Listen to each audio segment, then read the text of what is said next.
at you coming in like a superhero. Look at that. Look at that. I mean, that's just because, when I join in. Look at you coming in like a superhero. Oh, here we go. I got that. Look at that. Oh, I can hear it double on your. You probably have YouTube up, don't you? Join in. Or is that me? I think that's you. I'm on the headphones here. I can hear it double on your. You probably have YouTube up, don't you? Join in. Let me see here. I think that's you. I'm on the headphones here. Double on your. You probably have. How in the heck do I have that double? Let me see here. I think that's you. I'm on the headphones here. Let me join right back. How in the heck do I have that double? Let me see here. I'll be right back. I'm on the headphones. Bring donuts. Well, Brian went off on a donut run, and if you're watching, Brian has a problem with donuts. His wife's been working real hard. They've been talking to their pastor about it. He needs all the prayer he can get. He's down to about 14 donuts a day, cream filled.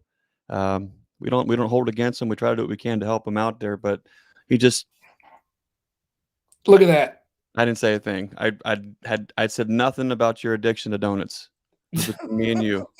You know what it was? When I was my addiction to donuts, when I was setting stuff up earlier, I had like a secret tab on my second monitor that was hidden. Weird. I'm proud of you, Brian. I'm really proud you got this far.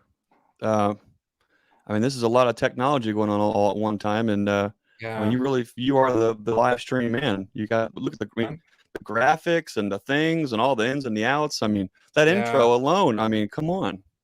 Oh my gosh. You know what? Before, so I do have to say, Tim, and I met Tim down at the conference that we're going to talk about. Southwest Honeybees became a member of the channel. Nice. That's cool. So Tim, if you're in here and watching, let me show that there. Tim, if you're watching, I will be in touch with you because there's something that I do for all of the members. So yeah, that is awesome. But boom, look at this technology. Wow. I can't even. Robert Castleberry, I see that over here too. A member for 6 months. I saw Kevin also. Lazy Pond Farm. I love those guys have been, oh man, awesome. You got a lot of folks have been with you for a long time, it looks like there, huh? Yeah, this is crazy. Look at that. There's a comment from Matt and Sarah. It's what does that say? It says, Brian, we are here for your donut problem.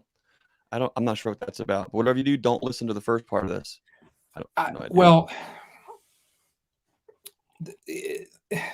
Greg's going to dodge some of this conversation because he lures you in, he talks all this stuff and, you just almost feel it's just like it almost in your heart. You're like, you know what? I have to go out and help this man. And we're going to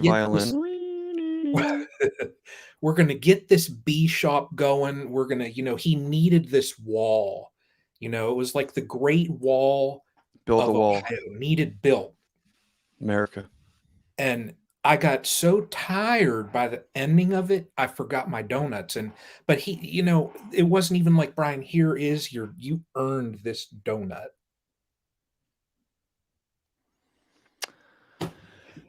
What can I say? We all can't be as perfect as Brian, but it's something we can strive for. Next time you come down to help, I guarantee you there'll be a donut. But however, I want the record to show. Wow, they're just slapping leather. Look at you, Brian. You got $20 from Lazy Pond Farm, $5 from Walker Beer. That's a lot of donuts. I know. I got to thank Bob. You don't have to do that. And Kevin, stop that. Stop that. That's a lot of donuts. Keep it up, boys. A lot of donuts there.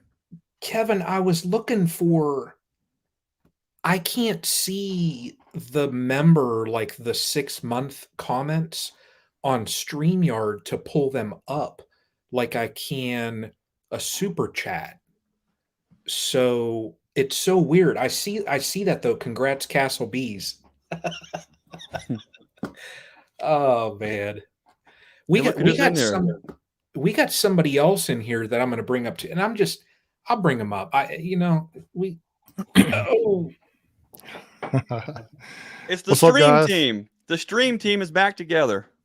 wow. Look at this. Look at What's going on? this. He's still wearing that hat too. I know. Man, Hey, gotta I give it gotta to wear him. it.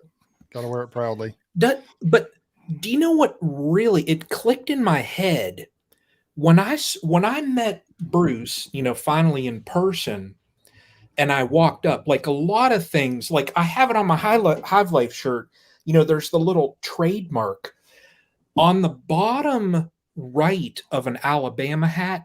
It says second. Oh no. So if you I hear look you. at it real close, instead of like a trademark, it says second. All right. Bruce Just is a keep good guy though. just Seriously, as soon as his team just got whooped, he the first thing he said was "Congratulations, Bulldogs." He is a good Yeah. sport. You got to give him that. Yeah. just keep talking, Ohio State. Man. Robert. The Ohio State. Don't Yeah, get that leave wrong. the off of there. Robert, I appreciate that. You don't have to do that, buddy. Look at so Brian. Before you jumped on, Bruce, everyone's feeling bad for Brian and his lack of donuts and his addiction to donuts. He's been That's what he's been trying to get help, and $35 now for donuts. man, I think that probably the next time I go down to Greg's, that I'm gonna have to be the one bringing the donuts now. Might be that's the only way to guarantee you'll get some, I guess. There were plenty of donuts at the Hive Life, though. I mean, you had plenty of donuts there. They were. Did you see people brought you donuts? They've been hearing the back and forth. Malcolm McKibben he went in and got a dozen to shut this whole thing down, and a guy named Darren from Ohio brought in a whole dozen, and he put your name on it. I mean, that tells you something, I know. That's crazy. Hey, and so I do want to say one thing too, and I'm seeing them, and ever since it's been within the last month, I get kind of these like trolls that come in here now, and I have like the moderator extraordinaire, and Bruce, you know him too because you actually hold one of his tumblers, but well, it could either be one of the two. It could be either Matt or it could be Sarah, but if there is a troll that hits this chat, I mean, it's like by the time when I look over, it's like it's gone, and I see hidden by Matt and Sarah.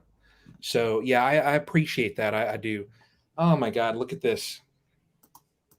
Dude, So we got Kevin. Oh man, who, look at that. Yeah, and we got Dan in here. This is even That's 40. Awesome. But now hang on, now there's look Dan. at that. DJ Barracuda's in the house. Oh my. This is crazy. You guys are nuts. You don't have to that's $45 of donuts. How do you share these things? It's on my phone. Let's see. Do I go to YouTube and hit share? So I can share them on StreamYard. I can click on the comment and it brings it up. Like, so what if I go to Facebook here? Let's see. We'll put it on there. You said something about trolls. No better place to find trolls is to put this link out on Facebook. Kodiak Farm, welcome. So everybody in here, the first part of when I wanted to chat in here was more thanking everybody. I mean, it's just I could not even picture that my little old, show and my little bee videos would ever get to where it's at right now. And I'm just blown away by everybody supporting this channel. So I just want everybody to call you Castle Bees. So, and where Kevin is getting that is my mom, when we were getting into her horizontal hive the one time, I was having her talk and do this kind of stuff. And she goes, "Hey, everybody," and she said, "Welcome to Castle Bees." I'm like, Castle Bees? I'm like, Mom, you've been hearing me say Castle Hives for 5 years now. What do you, you know? So that's where now Kevin he got to throw that out there. So, but Peter, what's up, buddy? Taylor boys, Blanchards, everybody that's popping in here. But yeah, I just have to over and over and over and over say, thank you to everybody that has been supporting the channel and, just growing this community. And I think, man, and I still don't even know how to point right on here. Look at this. Yeah, it seems backwards. Yeah. Wait, I can't even do it straight. So something like there, but yeah, just crazy, Yeah, Christopher, thank you.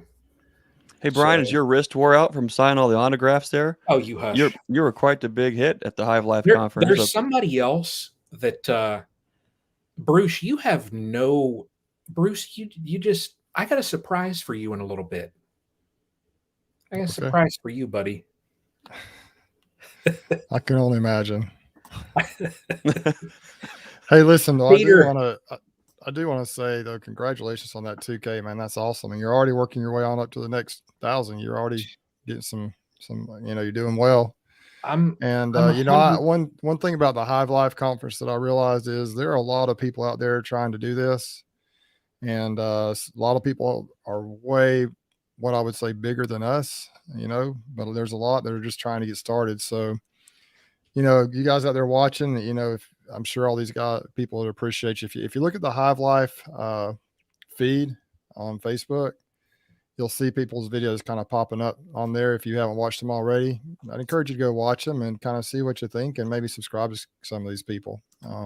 There's no way I could remember who all to name, but there were some neat people there, some creators just trying to do the best they could. It was really cool to meet all these people. And also a lot of the viewers out there and people that are probably already commented, oh, there's Free Range Art Farm. I recognize that right there. Some of you guys that have already checked in on this live right here that I actually met at that conference. That was one thing that was super cool about that. Hey, Tim, what's up, man? It was good hanging out with you for a bit. Larry Lee's Bees, thank you much there, man. I appreciate that. It looks like, Greg, when I come down, I'm bringing donuts. This is a win-win. Labor and donuts. Yeah, this is right. I come down and I, bring the donuts. Hey, you need to highlight. Yeah, there you go. Highlight that one. Yeah, I hear you, Yappy, man. We still got them. I mean, they still got to be happy about this season we have. I see the Ohio State. Yappy? Bruce, listen, we're not fair weather fans, Yappy and me. We still believe. Did you hear Yappy talking or something? What? He's right there. He's on the feed. He's on the feed right there. You just put him up. Oh. I wonder if we can hang on one second. Oh gosh. He must be coming in. Oh my gosh. So we got two people sitting down in here. Oh man. Oh, Ian, what's up, man? Hey guys. Hey, Ian. How about this? That's awesome. We were just talking though real quick about who commented in here, Yappy. Can you hear him like talking to you or something, Bruce? Kind of. He's good at talking, that's for sure. Roll Tide, baby. Roll Tide. Roll Tide. That's right. What are you wearing, dude? He's getting cold. He's incognito. I'm incognito. I'm just saying. Roll Tide. Bruce, hey, man, I'm not hiding from anybody, man. Come on, man. This is my internet love. I got a phone call today that said, "Listen, we're gonna do one of these online things on the YouTube, and it's really what it is it's kind of like a joint group of us that are kind of trying to bring you and lift you up out of the bum. This is this one of them sessions, whatever they call them. Intervention for Bruce. I'm doing okay, man. Yeah. Listen, you can if you win like 7 out of 9 or something. What is that? What is it? Some crazy number. You're gonna lose one every once in a while. It's okay. It's all right. We got next year, and this is a rebuild. This was a rebuilding year for me and Bruce know this. Okay, it's everybody. Even when we lose, people fail to remember we were still there. How many can say, you know, even if we don't win, well, we were still there. So, you know, we got it going on. But I know. anyway, that's all right. I'm good. Hey, I'm over it. You know, I know Ian, I don't think he has much time tonight. Ian, you have what, about 20 minutes? Yeah, I'm a drive-by right now. Okay. Yeah, he's a drive-by. So what we got to do for Ian is, I mean, I'll just start across the top. You know, we got to really drive in how much fun we had at this Hive Life. So that next year, you know, that's he's brutal, just like, man. Listen, you invite the poor guy on here, and then you're going to do that to him? Yeah. No, you know, I just want to let him know more, though. No, Ian, I wanted to bring you on just to kind of tell you a little bit about it. I know you see the videos and yeah, and I appreciate whatever. the videos. It's nice to see what was going on. And actually, maybe it's worse because I'm stuck at here feeling miserable looking at all the fun that's going on down there. And I just wanted to be over there so bad. It's really weird. But for a guy that doesn't like to speak in front of crowds, I wanted to be in front of that crowd that day. Yeah. You know, I'll run my jaw just for a minute and then let these other guys, you know, talk. But, you know, the conference really, I think Cayman, you know, is really on to something where just you had, and I think Mike Berry hit the nail on the head when I was talking to him. He said, you know, not only do you have people from, like, normally you go to some conferences and you have people from, you know, maybe the next county over, maybe the next state over. That conference there, you had people from everywhere. And it was just being able to walk around and network with just all the people that were there, for me, was just, it was crazy. You know, it just being able to meet people. And, you know, I just met, and I still don't know how to point straight. I just met Yappy down there, you know, and now here we are again. But it just, I think being able to have that opportunity and have that type of event in the beekeeping industry and just in that community, it was just huge for me. You know, it was. I was talking to Cayman yesterday. He sounded tired. Boy, he sounded tired. Yeah. But he was still buzzed. I think he wanted to go again. So I think next year's a go. I want another one this weekend. I do. Yeah. But I have to hand it to Cayman because I gave him 3 days notice. Like, we had, shit hit the fan on the farm here and we got sick, and I gave Cayman as much notice as I could because I wanted to go. Yeah. But then, you know, fate just had other plans for me. Right. But he is able to just turn on the dime, and he's going to have to get used to that, I think, especially if he brings international people in across the pond. I mean, he's going to be able to have to adjust like he did. So that was a good test for him, I guess, maybe. So yeah, maybe I'll put it that way. I was just putting him through a test to see what he was able to achieve. Right. Yeah. You know, Ian, I was talking to Jason, Bohemia Bees, and did you see what we kind of figured out about the real reason why you couldn't make it there? I might have missed that one. He ought to fill me in. It's the vegan eggnog with the double Kraken. Well, right now I'm drinking a little bit of decaf coffee. Sandy won't let me into the eggnog. It's not the season anymore, she says. Oh my gosh. Yeah. Crazy. Greg, well, Ian, you were definitely missed. You know, a lot of us were talking about you, not behind your back per se, but it'd be nice to maybe sometime get you down there. And we had just so much fun. It felt more like it wasn't one of those old rusty dusty get a bunch of guys in a room and you know, have a whizzing contest and be comparing this and that. And it wasn't like that at all. It was a bunch of guys working together at all stages in their journeys, whether it was beekeeping, retail, you name it, vendors, just trying to support each other, lift each other up, wanting to see everybody do better. And that was the cool thing. That's one of the rare opportunities, at least that I've been in a lot of conferences, a lot of trade shows, and it's always cutthroat and super competitive, and it's the vibe at this whole entire place.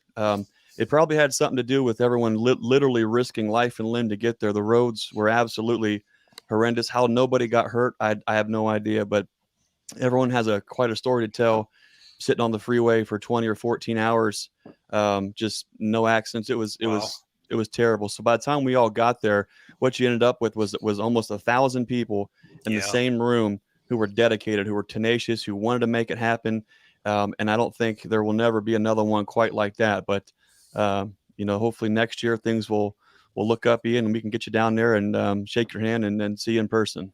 Yeah, well, I've been getting emails from a lot of people who couldn't attend, and I'm hearing estimates of people who just maybe weren't able to go because of this whole COVID thing, and then weather was the other issue like you're talking about. I don't think that's quite typical for Tennessee to get type of snow, eh? No, I don't think so at all.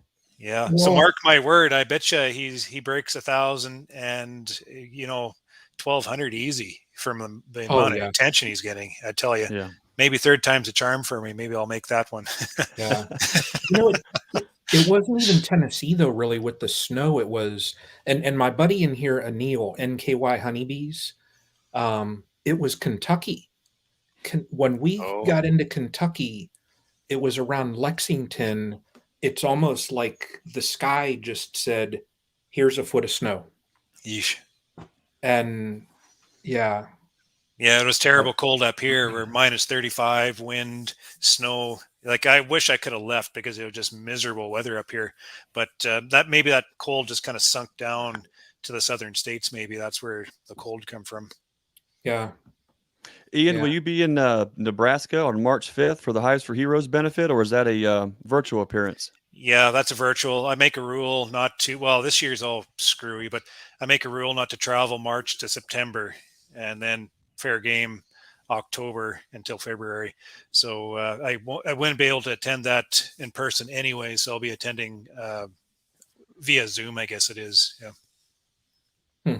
Yeah, I'd like to come down. I was invited, and I think the ticket was there for me. But just, I got to stick to my rules. Otherwise, I got a job to do here too, right? So, yeah, right. But it sounds like there's a bit of a tension around that one.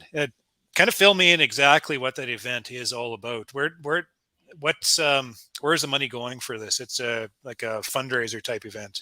Yeah, it's Hives for Heroes is a national organization that helps beekeeping veterans and their families raise money for their needs and such. There's chapters in every state in the United States. And then at March 5th in Lincoln, Nebraska, you've got we're speaking there. Bob Benny, I guess you'll be virtual. Cayman will be virtual. Yeah.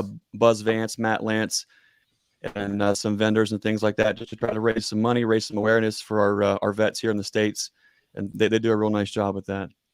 Yeah, cool. Yeah, is that a 2-day event or just a 1-day? It's just a 1-day event. Oh yeah, yeah. So that's who was it? Kevin Monfelt. Is Monfelt. Yeah, he's the one that's been contacting me. So 180 seats. So that's pretty good. Yeah. So yeah, that's good. I'm not sure what I'm going to talk about. I guess I have to talk to Kevin about that. I'll talk whatever he wants me to talk about. But too bad I can't, actually come in person. I think as things free up.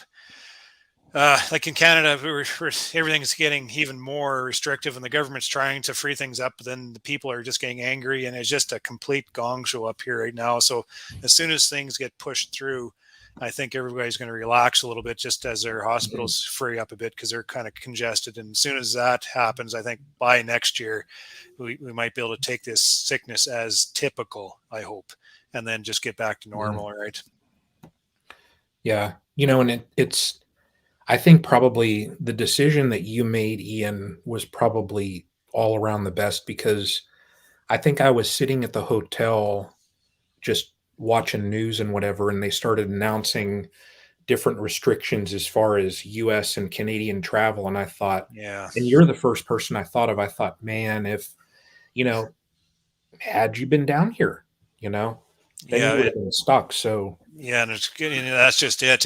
How much do you want to roll the dice on that? And right. but I won't talk any further about that. I don't think you guys want to talk about COVID. But at any rate, I'm totally disappointed about not showing up. But next year, I am geared. I tell you, Sandy and I will see some Smoky Mountains. I guess the range is called, right?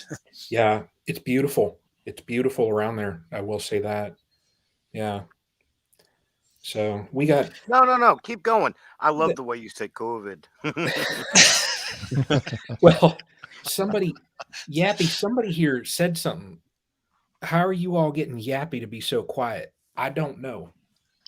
Oh, quit lying. You got the mute button on there. I don't get to control it. No, here's the only thing. Now, Greg, I like passed by Greg's table and I saw his face, but we didn't even get to shake hands at the conference. I have actually never had an opportunity to speak to Ian in person. So when the man speaks on the first go round, you got to give him the respect. The next time we do this, oh, Ian, it's all downhill from here. Dude, it's going to be on. I will. There's just no filter after the second visit, buddy. We got to go back up. Bruce, what tell us? Well, we did miss you, Ian, tremendously. I know people were excited to have you there, but I keep thinking about how you must have felt. I saw your videos that you posted either just before or during the conference. I could just tell you were frustrated, and so I felt really bad for you. Yeah. Just in a word, kind of how I felt at that conference was it was like family. Really, honestly, just good, salty the earth people. You had all kinds of personalities there. Of course, you had Yappy there, and that ramped the personality situation up a lot. But just all kinds of people there. We had everywhere from Beekeeping Like a Girl. We had Natalie there, and then there was a young man there that was about her age, I guess. I can't remember what his name was. Sean. Sean. Was it Sean, the young kid that's got his like channel backwards going? Beekeeper. Backwards Beekeeper. Yeah, I was impressed. I didn't ever talk to him, but I already he put up a video and I went ahead and said I'm going to meet him next year, hopefully. But just everywhere from people just kind of getting started all the way up to people, like Frederick Dunn was there, and so it was pretty neat. And I'll tell you this about Frederick. Yeah. Frederick he's a funny guy, man. I never realized it was fun talking to him. We just had a blast. I didn't realize it, but he is a professional photographer, and when you see his videos, you realize that. So that's what he does for a living. And so that's why his videos are so crystal clear and nearly perfect. But it was a tremendous opportunity. I learned some stuff about bees, but mostly I just enjoyed the fellowship. And I think that's what you were most looking forward to, Ian, if I heard you right previously. Oh, yeah. Just the fellowship with other people, So that's what I probably enjoyed that as much or more, just the networking, the fellowship. That's what my video was that I put up. It was all about the people. And by the way, Yappy, I've been looking for a video from you. I guess you got a lot of footage. You're still working on that, I guess, huh? Man, I got a ton of video. I really did. And, there so many of the different YouTubers that I met and a lot of what you guys shared. I think you nailed it as far as, what all we experienced there. My creative side, I'm actually, I'm not big on the vlog things. If anybody that watches my stuff, I'm like wow action kind of, I'm the Burt Reynolds of the bee removals, okay? And so I actually was getting a lot of this together because I'm wanting to come out with my first vlog video, and Bruce, how it's kind of once you start getting in that creative circle or process, you realize there's a lot of other little things that you got to shoot, you got to put it together, you got to make the story, and I'm hoping I can get this together. It'll probably be done just about a month before the next Hive Life Conference, and but if I could do half of what I want in this video, you might want to have a tissue, guys. It's going to be beautiful. But yeah, Ian, it was phenomenal. We did miss you, Ian, and but we understand. I think everybody understands what you're going through. Well, not really, but we kind of how hard that would be for you. And I tell you what, COVID, I'm just tired of this stuff. I work in a hospital and I'm just so sick of this COVID. It's just, let's just get it. I mean, come on, let's just be done with this. Yeah, I'm about over it, way over it. Yeah, I'd say about my favorite thing about going to the conventions is the supper after, especially the supper after the event's done, because the organizer is usually the guy who invited you down, and that's the time that they can just kind of, take a breath, sit down, have a beer, and that's probably the reason why I travel to these events, is just for that one supper after, and then the meals before that with all the beekeepers, conversation, all that. That's what I go for. So that would have been the fun part about it. Going to Tennessee, I think I would have spent an extra day too, just to take in the scenery a little bit with Sandy to see what Tennessee's all about. So we're really looking forward to that. But next year is all, Yeah, I was speaking of that, Ian. I had just a phenomenal opportunity. I don't know if you had a chance to see my video or even the thumbnail for it, but I had a picture on there with Bob and with Cayman. And that was a unique thing, the way that happened. I kind of got adopted into Greg's family while I was there. We were loading trucks, and it was just really neat to get to know his family and just really everybody there. But Greg kind of just, he put me to work, and it was great. So, but afterwards, after all was said and done, it was probably what, Greg, about 9 o'clock or so, probably 8:30, 9 o'clock, 9:30. We got in there, and Greg invited me in there to eat at the restaurant there in the hotel. And so we're sitting there I was hanging out with his family as a new adopted member of his family, the crazy uncle or whatever I was. I'm not sure, but I was there. Cousin Eddie is what they call you. The kids call you Cousin Eddie. But in comes Cayman, comes walking in there. I guess Laurel was in there talking to some of the staff. She was eating with them, and Cayman came walking by, and he just pulled up a chair, ordered some cheesecake, and sat down. And then shortly after that, Bob came walking there with his wife, and then she hung out for a little while, and she left. And so we just, until they ran us out of there, I just mostly listened, because I just was kind of in awe. And and it's exactly what you said. I think they were kind of decompressing, and Cayman was just he was obviously tired, but he was in the talking mood, as he always is. And Bob, they shared some words of wisdom, and it was just really neat just to hang out with them for a little while. And it was just kind of cool. I mean, it was totally unexpected, but they just pulled up a chair and sat down and chatted for a while. So Greg, wasn't that awesome? That was really cool. I enjoyed that. Of course, you had done a podcast with them both, so you knew them both, but I'd never really, I've talked to Cayman a little bit, but I'd never met or talked to Bob before that. So it was pretty neat. Bob's one of the guys that's what makes him so special. I've spent time working with him in the bee yards. I've been in the wood shop with him, interviewing and traveling the state of Florida, filming with him.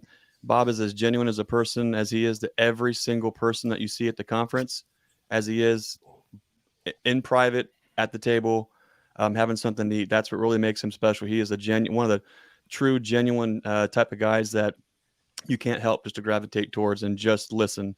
But it was an honor to sit down with Bob again and see his wife Suzette and came in and just kind of chat and hang out. And like Ian said, when you have that feeling where the tension is just, everything's kind of cooled off, and you can just kind of sit down and not worry about this. That's where a lot of the magic happens, and great conversations. And it was one thing I do have to say, though, if you're ever around Cayman, you definitely want to guard your cheeseburgers. That rascal's known for just swiping cheeseburgers off the plates, eating half of them, putting half in his back pocket, and then eating it in front of you later just to prove a point. Now you'll have to ask Brian Ferris about that one. And he burns it all up. He's so energetic. He just, that guy, his physique is just, he's not very tall, but man, he's just ripped. He's just like a rock. He never moves though. He never slows down. He just moves and walks around. And even still, I think his mind was still racing. That's why this conference is so good, because we, my wife she wasn't feeling well. And so we kind of pulled out late on Sunday morning, and we were there getting the load strapped down and all that. And Cayman was supposed to be at breakfast with a bunch of people, and Bob, and Cayman was still there, making sure everyone had what they needed. He got called back to help John at Hilco get some last minute items, and they were taking care of everybody. I mean, even to the very last second, they're the first one in, they're the last ones out. That says a lot about the kind of guy Cayman is. That's why this thing is so successful. He's beyond dedicated, and that's hats off for sure. Yeah, Bob's he's one of the guys I wanted to meet. I've invited him up to one of our conventions here on a Zoom meeting. So I have chatted with him, but I was really looking forward to sitting down and having a beer with him and Jose too, the California beekeeper. Yeah, he's I fun. wanted to touch Look base. at that with right him there. too. What I got, Ian. Look at that sticker. Look at that Boy, sticker. that is quite creative. Yeah, I got a couple of them when I was down there. Yeah, I know. That was the whole reason when I heard that I could possibly sit down and have a beer with Ian Stepler. If the ticket was $1,000, I was paying $1,000. And then knowing that I could have a dozen Krispy Kreme donuts at the same time. Oh, man. Yeah. Well, this is why I keep coming back to your chat, Brian. I gotta tell you, I think if anyone, in the dictionary, I think I told Jose this, in the dictionary where the word cool is, you got to call him. You got a picture of him right there because he's just sharp. He's cool. He's just fun to be around. And I'm so glad he was able to come. It was pretty neat to meet. I kind of hung out with him. He actually sat at the same table with me the first day, and we just really had a nice chat and enjoyed getting to know each other a little bit. Yeah. Just a lot of cool people, just cool people everywhere in that place. It was just really neat. Yep. From one hive to 1,000, good salt of the earth folks there. That's the awesome thing. Yeah. I think there's a little bit of a movement, I would say, that Cayman and Laurel have created with this, and that includes you, Ian, and Bob, and some other people that are just tired of the big corporations. We've all ordered stuff from them, but just maybe the arrogance. I'm not sure what the word is. Just kind of the attitude, I think, of some of the people who have been, maybe consider themselves to be better than everybody else. And so I think you guys have just kind of decided, and maybe Cayman's maybe the ringleader on this, or kind of the leader on this, to let's just go out and let's make something happen and give everyone a voice and give everyone a chance to be successful, whether it be as beekeepers, as creators. I mean, Cayman the first day, he said, "You guys, I look forward to seeing your videos." So there's no competition. There was no competition feeling there, but he's determined to create a movement that allows the average person, if they're really dedicated, to be successful. And that's what his mission is, I think. And his niche is the bees. That's what he loves to do. But I think he's just a good leader. And I did take that from you as well, Ian, and from so many others that were involved with this conference. Yeah, I'd say there's a bit of a difference between what I've seen there at Cayman's and what's going on with a lot of other association type meetings. You look at association type meetings and it's business, right? You get into the commercial arena and everything becomes really cold and serious, and dollars and cents and livelihood. So we focus on issue orientated. We focus on studies, advancements, all this kind of industry-led type discussion, and very important. Like, I go to everyone I can because I absorb everything I can because it is my livelihood, right? But at the same time, I think that's all we do is talk business, and I enjoy it. Don't get that wrong. It's just we lose the fun sometimes, and I think I've seen a little bit of fun happening down at Hive Life there, where you just allowed yourselves to talk about beekeeping again and just rub shoulders and experiment with ideas at the table. And that's really important, I think. And that's kind of the spirit I like to promote, is to try to bring, like, I'm into this commercial business 22 years now, and I kind of lose some of that enthusiasm because it's cold and it's business and we're having a hell of a time. But, and I look at some of the beekeepers who are getting into the business, and I say, I remember that enthusiasm and that spirit, and I want a piece of that. So I kind of go down and reach it every time I can and pull that up, because that's what it's all about. And every time I do that, I feel good about myself. So that's what I like to promote. And I think that's what Cayman's doing down there. It's kind of like the YouTube Central. We bring everybody together who just loves talking about bees and sharing about bees, and put them all in one big room, and everybody has the cameras out, right? So the format was designed specifically so there was a break between every speaker. And so that's what he was trying to promote, was, hey guys, get out and get to know people. He had it actually set up with tables, around round tables. So you had to sit with other people, which nobody seemed to have a problem doing that, because I think everybody enjoyed meeting the people at their table. And so he just had it all set up. So, the speakers were phenomenal, but then he also had it set up. He wanted people to meet each other and to visit the vendors and to help them be successful. He just had everyone set up for success in that convention, and it was pretty cool. Say, I got to run here, Brian, but thanks for letting me in again. I have a lot of fun chatting with you guys. And Greg and Bruce and Yappy, nice to meet you too. Next time, we'll have a little more conversation. But congrats on your 2,000 subscribers. That's an achievement. Thank you, Ian. Yeah. So carry on the good work and be sure to keep in touch. I will, definitely. Yeah, definitely I will. Yeah. We'll see you, Ian. Take care. Yep. See you guys. Thanks, Ian. Thank you. Right, bye-bye. All right, now that he's gone, listen, Greg, you're going to have to redo this again next week, okay? Because I'm about to go unsubscribe just so you're back under 2,000, okay? so you're going to have to earn it back. But, hey, I got this. Ooh. The closest I can get to donuts, dude. Oh, yeah, yeah. Hey, you know what I want to do? Oh, I can smell that thing from here. My cavities are howling just thinking about chewing them things. But those are good, aren't they? Oh, yeah. While I'm thinking about it here, I have. Oh, and look at that! Looks wild, dude. It does. What in the world? Look at that! So I'm gonna have as a giveaway, and I could actually say it's a magical hive tool. Look at this thing on TV. This. Look at that. It's magic. Is that clear? What is going on here? It's a bluish color, but is it seeing your computer and then bouncing? That's what we're seeing. It thinks that it's green or something. I have so for the contest here that I did for the giveaway, you had to comment on my community, page. And let me bring up, let's see here. Let me bring up the wheel. I'm going to share this. And what this is, let's see here. Let me share this here. Boom. Trippy. I know it is. Oh man. Dude. It's trippy. Look at this. What this is so here is, this is a hive tool that's from Kaylee at the Honeystead.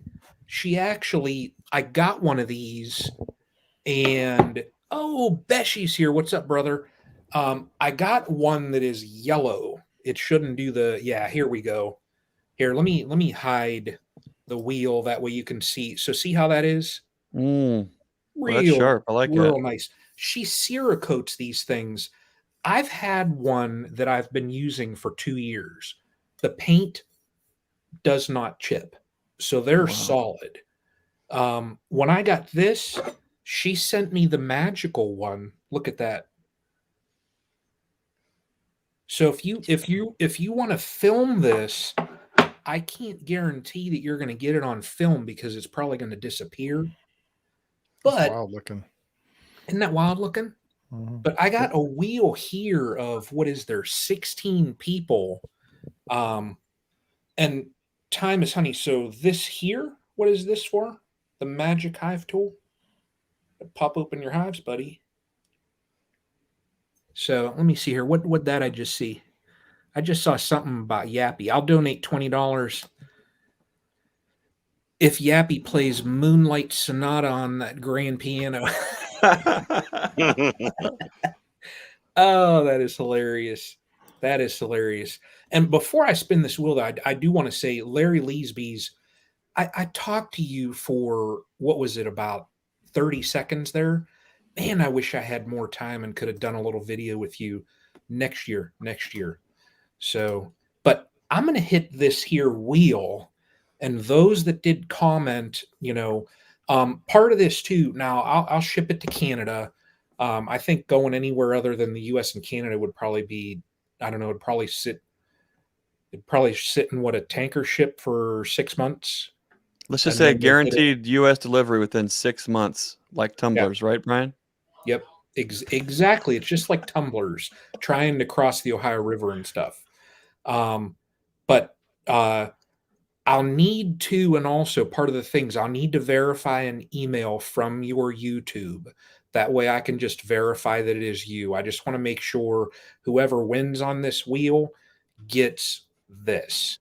So I'll need to do that, but I want to get one of these done. And the other the other little giveaway was one of my hives that I was going to do too. So I want to get some of this done. That way we can keep talking. So, but let's see here. Let me, I'm clicking spin. I'm clicking spin. Is Victoria Schmidt in the Wow, live? that's cool. Look at that thing. Isn't that fancy? Man, you are on it, Brian. This is why you're the man. Isn't that fancy? That's cool, man. So I'm going to give Victoria a couple minutes here. And I said also you had to be in the live because I want to make sure that I can verify who it is and all that kind of stuff. So I'll give it just a couple minutes. And let me save that. Let me open up. If she doesn't collect it, I'll give you 126 Krispy Kreme donuts for that thing. Oh, okay. All right. Look at this who we got in here now too. Oh, Mike Berry's in there. Mike Berry. No. And you know, I do have it right on video that somebody said they would do a live stream. I seen that video. And it's out there for everybody. I'll pull him in. So, well, that'll be another time because I'm going to have to take a little coaxing and all that kind of stuff, because he didn't seem too sure about it. So, but yeah, we're going to get Mike on live and that'll be fun. So, Jimmy, yes, if you go on Etsy and you type in the Honeystead, these Hive tools are on there. So she's got ones with American flags on them and all kind of stuff. So I just always like giving these things away. They're an awesome little gift. So, but Victoria Schmidt, you got a little bit of time here. So we'll give it a couple minutes and I'm going to hit that wheel and spin someone else. So hey, Brian. Yes. I just wanted to share a little something. You see me reaching back over here? Yeah, I do. You see me respect that piano?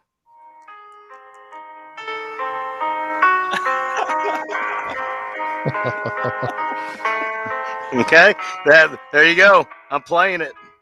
Who ever thought that they would join a bee chat and they would see Yappy playing a grand piano? Beethoven on a grand piano, by the way. See? Okay. Listen, football's over. I got to do something to entertain myself. He can do it without touching the keys. That's pretty awesome, man. Yeah. I'm gonna add this on here too. Yeah.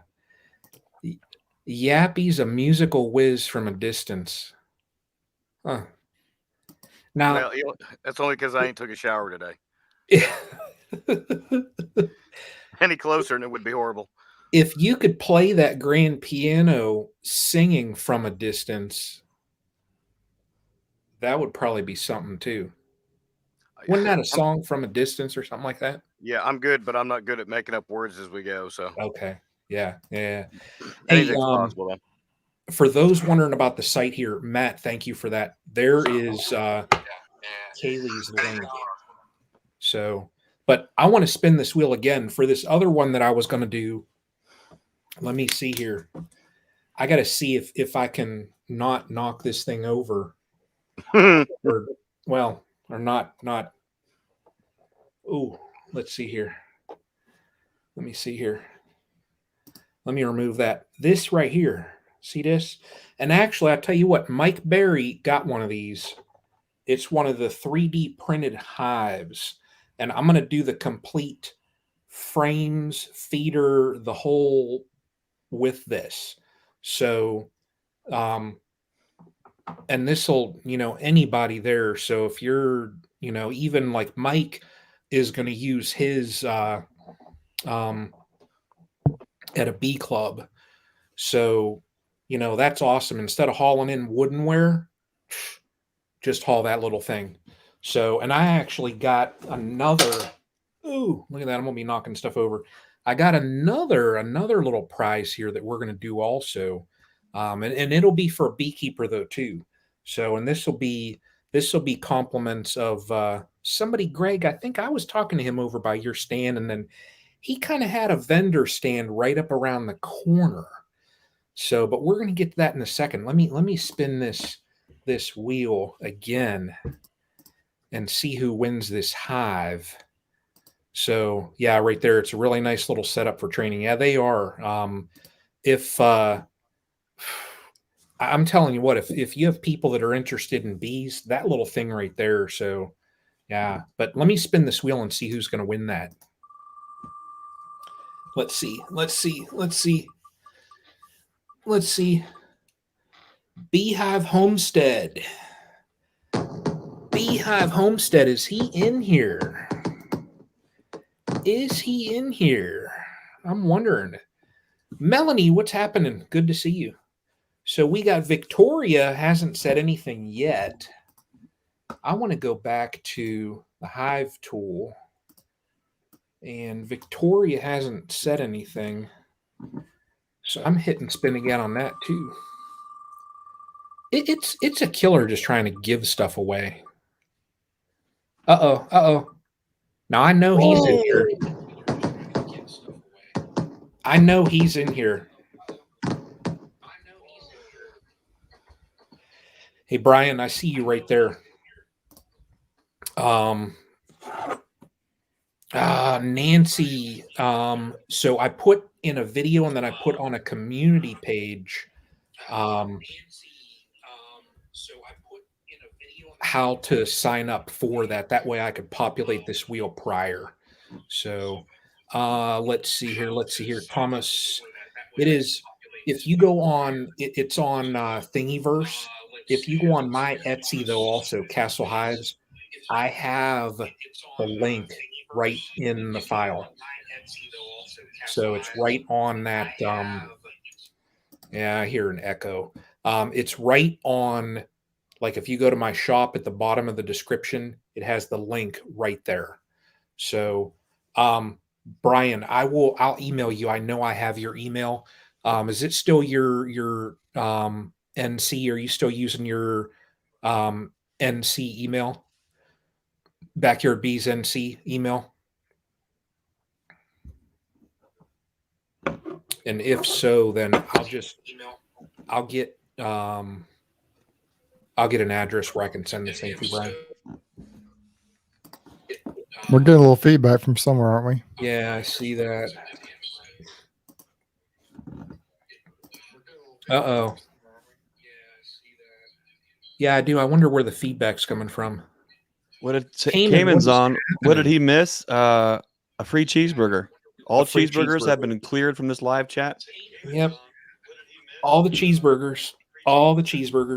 So one other, and this will go, it's going to have to go to a beekeeper. So Rob from Laura Bees pinged me, and let me get that out of there.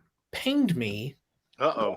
And he said, here is a code for 50% off one of his vaporizers. Nice. Yeah, really. That's big time. I bought one when I was there. Man, you should have waited, huh? No, I'm glad. I don't mind spending the money and letting somebody else get that deal. That's a sweet little vape, dude. They are nice. Yeah, They're I know. best. So, yeah, that's just, I don't even know what to say to Rob for that. I mean, that is just, yeah, that's just craziness right there. He's a good dude, and his whole family is. They were a lot of fun to hang out with at the conference and to watch them, how they take care of people and give them all the time in the world they need to answer questions, make sure they felt good about what they were doing. That's the kind of people you want to associate with and the kind of business you want to support, a local mom and pop outfit. The Robbie's vaporizers are definitely the best. Yeah. You know what? I do want to say right here, Russell, awesome meeting you at the conference. So that's the one thing, Cayman, that you missed. I think we're everybody that we were able to, everybody that I think just like everyone here that's well, I mean, Greg, I've been to your place, but just meeting everybody, that was just, awesome. But Rob, that's just unreal, man. So let me spin this wheel. I got the same Hive tool. Hey, is there? How do you put the names on the wheel? How long? I mean, because maybe you could do like everybody jump in there who wants to take a chance on getting that. I could. Something. I don't know. Yeah, I could. Yeah, it's your tech stuff. I was just thinking, how can we get a bunch of people to volunteer on that, or that are interested? Let me go to participants.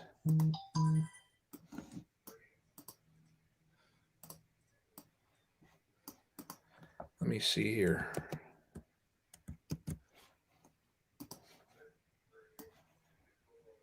I'm going to delete that. And there we go. So, the people that are in here, yep, yeah, 50% off. That's just crazy. I threw in, so I copied everybody's name that is in the chat right now. I'll spin the wheel again for this though. Got to be able to verify, like by email, who you are, just because I want to make sure who wins, actually gets the prize. Rob, man, I don't know what to say other than thank you. So, yeah, I mean, wow. Yeah. Let me get the wheel. Let me just get the wheel. It's the one time, like Ian said on the one thing, he's like, I didn't know what to say. Oh, it was when I was talking to Yappy. He was like, Brian didn't know what to say. I'm like, I didn't know what to say. So, there we go. Rob, I appreciate that. So, yeah. Cayman, I did see you were down there also. Yeah. But yeah, let's do a drum roll, please, here. Let's see who wins this. Now I even get Cayman and people in here. So if I spin it and somebody's like, no, I don't want that order. You got to be a beekeeper though, also, just because, if somebody wins one of these vaporizers and you're not a beekeeper, really, that's not gonna, it's not gonna serve any purpose there. So let's see who wins. I'm telling you, if Yappy B Man's on there, if I win it, I'm getting it. Dang, I'm so close. Okay. Give me one. Oh, thank you. One click from being Cayman Reynolds. It was almost Cayman Reynolds. I know. Kodiak Farm. Now I know Kodiak Farm. Are you? So I want to see here. Are you a beekeeper, Kodiak Farm? Cayman's crying discrimination. Look at that. Yeah, I know. He's about to take his cheeseburger and go home. That was almost good. I would have cracked up if that landed on Cayman. That would have been hilarious. Yeah, but truth be known, he would have took advantage of it. Put a cheeseburger on that wheel and see who wins. I bet it's Cayman. Guaranteed. Oh, that's awesome. Kodiak Farm. Let me see here. I'm going to go to your Kodiak Farms. Yes. Yeah, they're in there. And I got your email address. So KodiakFarm@Yahoo. Is that the email I can use? And where's Kodiak Farms at? It sounds cold. South Louisiana. Oh. Wow. Hey, for what it's worth, it's cold down there right now anyway. So yeah. Let me write this down. Let me write this down, make sure. So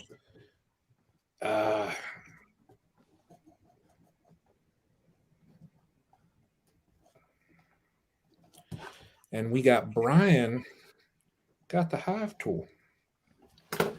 That's awesome. That is awesome. Awesome. Kodiak, awesome. In the notes there or the comments there, put it down there how you came to that name. I like that. That's a cool name there. Yeah. That is awesome. One other I gotta do that's a cool name there. Yeah. That is awesome. One other I gotta do. I hear the echo. I bet LaGrange. That is awesome. Somebody watching it not muted. Yeah, I don't know who it is. Watching the YouTube not muted. I think me and Bruce have the old feedback cancellation option on there. I wonder if it's. Is it your thing acting up on you again there, Brian? No, I don't have the tabs open. Is it your thing acting up on you again there, Brian? I wonder, let me see here. Hey, Yappy, I'm going to mute you for a second. I wonder, let me see here. Hey, Yappy, I'm going to mute you for a second. It's still doing it. I'm muted here. So it's not doing it now. That's weird. That's weird. Can you all hear me? I think it's better now. Okay. No, I hear it now. Hear the echo again. Brian, did you turn your mic on when you were spinning the wheel? Let me turn that down a hair. Maybe it is just getting, maybe I am getting some feedback here. I don't know. Let me throw this wheel up here, though, just so I can see who gets this hive. Uh-oh. Uh-oh. Terry, are you in here? Terry. She was at the conference, too. Is Terry in here? Let's see here. Yeah, Terry's in there. All right. I'll be in touch. Good deal. Good deal. All right. Terry, you're going to have one of these here coming. So this right here, one of the 3D printed hives. So that's awesome. I can actually get rid of some stuff. I never thought it'd be so hard. It took like, what did it take? Like a half an hour to give away stuff? It's like donuts. You can't get, once you get the box, you can't get rid of them. Unless Brian's in the room. Yeah. Well, yeah. Yeah. Now, Terry, I'll be in touch. I know how to get a hold of you. So that is awesome. I want to say thank you to everybody. Yeah, and Rob too. That I'm blown away by that again. That's crazy. Yeah. Jimmy, did you order the Hive Tool? That's awesome if you did. Hive Tool, be awesome. If you ordered one of the vaporizers too, that's awesome also. So yeah, that's awesome. hey, Brian, I got a question for Yappy. I wonder, he was walking around with one impressive camera set up there. I wonder what's, Yappy, are you doing anything new with your YouTube channel this coming year, or any kind of different take on what you usually do? Anything new? Yeah, there's a very, very big potential that I may end up advancing everything beekeeping all around. A lot of those that have known me for a while that in the channel know that I've got a few close friends in this. 628 Dirt Rooster, JP the Bee Man, Jeff Horchoff. They've all been presented with trying to get a possible TV show going. Things just never kind of went anywhere. And knock on wood, y'all say a whole lot of prayers for Yappy. But I got one going on right now. We're in the pre-production stage of trying to get some stuff together to see if we can get it to a network. So, wow, that's huge. who knows? Maybe I have the right combination. I don't know. It's just there's never been that right fit between the content, the creators, and the networks. And now it's my turn. So it's looking pretty good so far, but we'll see where it goes. As far as my personal channel, the long story short is that I mentioned earlier, I'm wanting to kind of get in maybe to a little bit of vlogging, start sharing a little bit more about just everyday life. I mean, as creators, we have to come up with content, but we also have to be personalities. And, when it comes to personalities, I've got probably the craziest one, but I'm trying to up my game with my content. And I ended up with JP the B-Man gifted me a Canon M50. He had bought one, got a creator's kit on it. It just was a little too advanced for him, so he sent it to me. And I've been kind of tinkering with it, but all said and done with, the amount of, we only get to do our Hive Life videos one time. I mean, it's hard to get you all back up there just so I can shoot video. And so what I did was I threw the GoPro in there along with the M50, because you get two totally different quality in what we're seeing. I mean, I can do with the M50 and everything behind me is blurred, whereas the GoPro, everything is clear. There's no focal point. Everything's just clear. So it was kind of, the double setup was as a backup, but I really I like that I can do different frame rates with the Hero 10. I can put it on a 240 frames per second, and literally when I get into doing slow-mos, I can do a regular, but I can do a lot of slow-mo stuff, and it's just something I'm playing with. So didn't mean to seem like I was trying to be extreme or show off. It was, I actually had a lot of purpose as to why I was doing what I was doing. So that's what it looked like. Like you had purpose. You knew what you were doing rather than trying to show off toys. It looked like, hey, I'm putting these two things on for two different reasons and go through it. And I think we're all going to be excited to see what you do with that. Well, I hope it works out. I mean, I really do. I had so many people that were glad to jump up in front of the camera. I got nowhere near as much as what I wanted, but as far as, it was a learning opportunity for me with that camera. So we'll see where it goes. Mike, or see, somebody was just asking about JP. JP's doing great. JP, after 14 years, I think he's been doing this. There was a lot that was on his plate this year, and a lot of people don't really understand how much we get into when we have to create our content. For me, I'm going to do a job. And in the process of being a bee remover, I'm also having to be a creator, a filmmaker, or videographer, whatever you want to call it. Then I get home and I have to be a producer and story writer, and you put all this together, and there's a lot to it. And we try to put out our best content, but at the end of all of it, if we don't want to put something up that's half as good as what we want. And JP just, he kind of got, maybe we call it writer's block, but it was just getting to a point where he couldn't do as much as what he wanted to give the quality, and he took a break for a while. But I have it on good authority that y'all might be seeing a lot more of him very soon. Just saying. Hey, I just got an email from Kodiak. He actually has one of the vapes, so that's good for Rob. They're everywhere. So everybody throw comments in again. That way I can pick it up, and we're going to spin that wheel one more time to see who gets that 50% off code. So just comment in like, I want the vape. Just throw in something.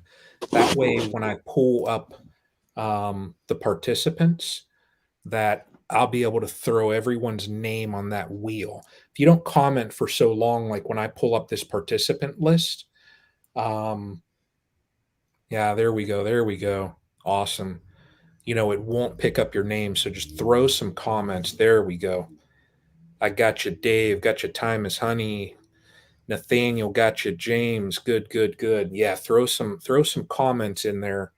And this is for a 50% off code that Rob tossed out there. So again, I appreciate that. So you guys caught up yet? You feeling like I think I was feeling just plumb wore out for today is about the first good day, but I just today started digging through footage and stuff and trying to get stuff organized, and I mean it's going to take forever to go through all that. I think we could have used 2 more days of just YouTube hangs. Like I didn't get a chance to do anything with Yappy. Barely got to go see Mike. There's so many people that I would just wanted to go. I know they're busy. Just spend a couple minutes, say hey, make that connection. Yeah. But you know, maybe next time we can do that. Yeah. Yeah. I mean, you know, I think this conference though taught me a little bit. It was a good learning experience for the next conference. I think I'll try and be a little bit more organized just because I know there were certain people that, you know, I wanted to talk to, gosh, so many people. But I think also, and I want to throw out the suggestion, and I think a couple people, and like Cayman said in here about a YouTuber kind of thing. I would have almost loved. I wonder if oh, Eugene, hey, what's up? What's happening? What's happening? You know, I wonder if we can't get some type of just like I don't know if there's a certain area or whatever where it would be like a kind of YouTube, you know, like some area where everybody can congregate or, you know, just to meet up. And that to me would be cool. You know, if you get all those people and then just picture all of that video, you know, and then seeing everybody's different edits. But I don't know. Next year. I tell you what I was thinking about doing, Brian, is just buying another big booth and just setting it up. We were doing the collaboration corner this year. We were trying to get, it was kind of a late idea, but trying to get folks, anybody. It doesn't, you don't have to be affiliated with us. Do your own thing. Just, you know, show up. The place is there. Do your thing. I'm thinking next year I'll just buy another huge booth. We'll set it up, put the word out for anyone who's a YouTube creator. Here's a place, here's a table, here's chairs, you know, have your people, your followers comes, just so you have a designated place that's you feel like, hey, we can go do our thing, meet our people, take our video. Because sometimes it feels like you're, you know, some of these guys can be a little intimidating to go approach it when they got these, you know, the cameras and everything up. You don't maybe want to just step in there and get in the way if you think they're getting ready to you know, make a video or something. But if you had a place where, you know, you could come hang out, if you're in that zone, it's fair game kind of a thing. I think that maybe that's if we can't find a central place to do, I'd be happy to get just to buy a booth, set it up. Yeah. So everyone's got a place to do their thing. I think that'd be cool too. Right. There was a place out in the hallway. If you went out the main door, we came in and out, and you went back to the left. You had the bathrooms down there on the left.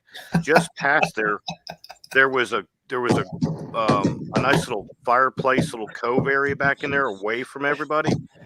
That, man, if we could just, you know, maybe like a round table, couple chairs, a Hive Life sign right behind it, just to give a little bit of whatever. But it's out of the way. You get a good place for audio. I did a couple interviews over there. You know, that would have been a great place to do it. Did you guys see who just won when I spun that wheel? What is going on here? Robbie's won the vaporizer. Yes. So Rob, you get a great deal on this vaporizer. You know, you might know the guy that sells them. Oh man, let me spin this thing again. That's just, I can't even. But it still wasn't Cayman, so that's okay. Yeah. Wow, look at this. Matt and Sarah finally get them something. Oh, do they? Melanie. Oh, it went right by it. Oh, skunked. Does Melanie Cruz? Is Melanie Cruz a beekeeper? I'll ask that. Bruce, I think Bruce knows Melanie. Yes, she is. And by the way, Matt and Sarah won the Laurel Bees vaporizer when I gave one away with my 10,000. Yeah, I remembered that. Yep. Melanie, let me go to your channel. And again, I just want to verify, you know,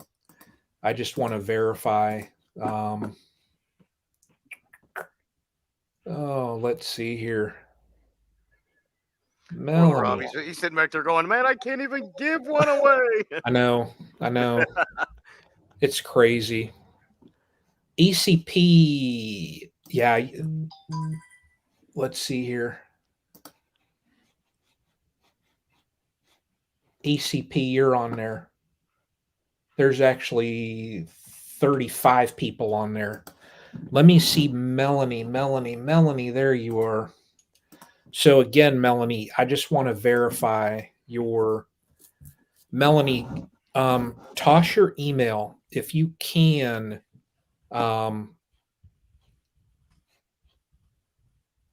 Throw your email on your about page. That way I'll be able to verify it. And, you know, and then I'll be able to get you that code.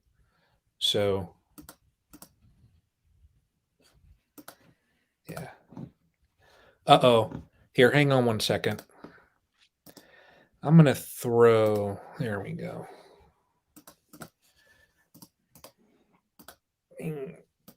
There we go. All right. I just did something else. All right. But yeah, if you can, Melanie, just throw your email on your about page.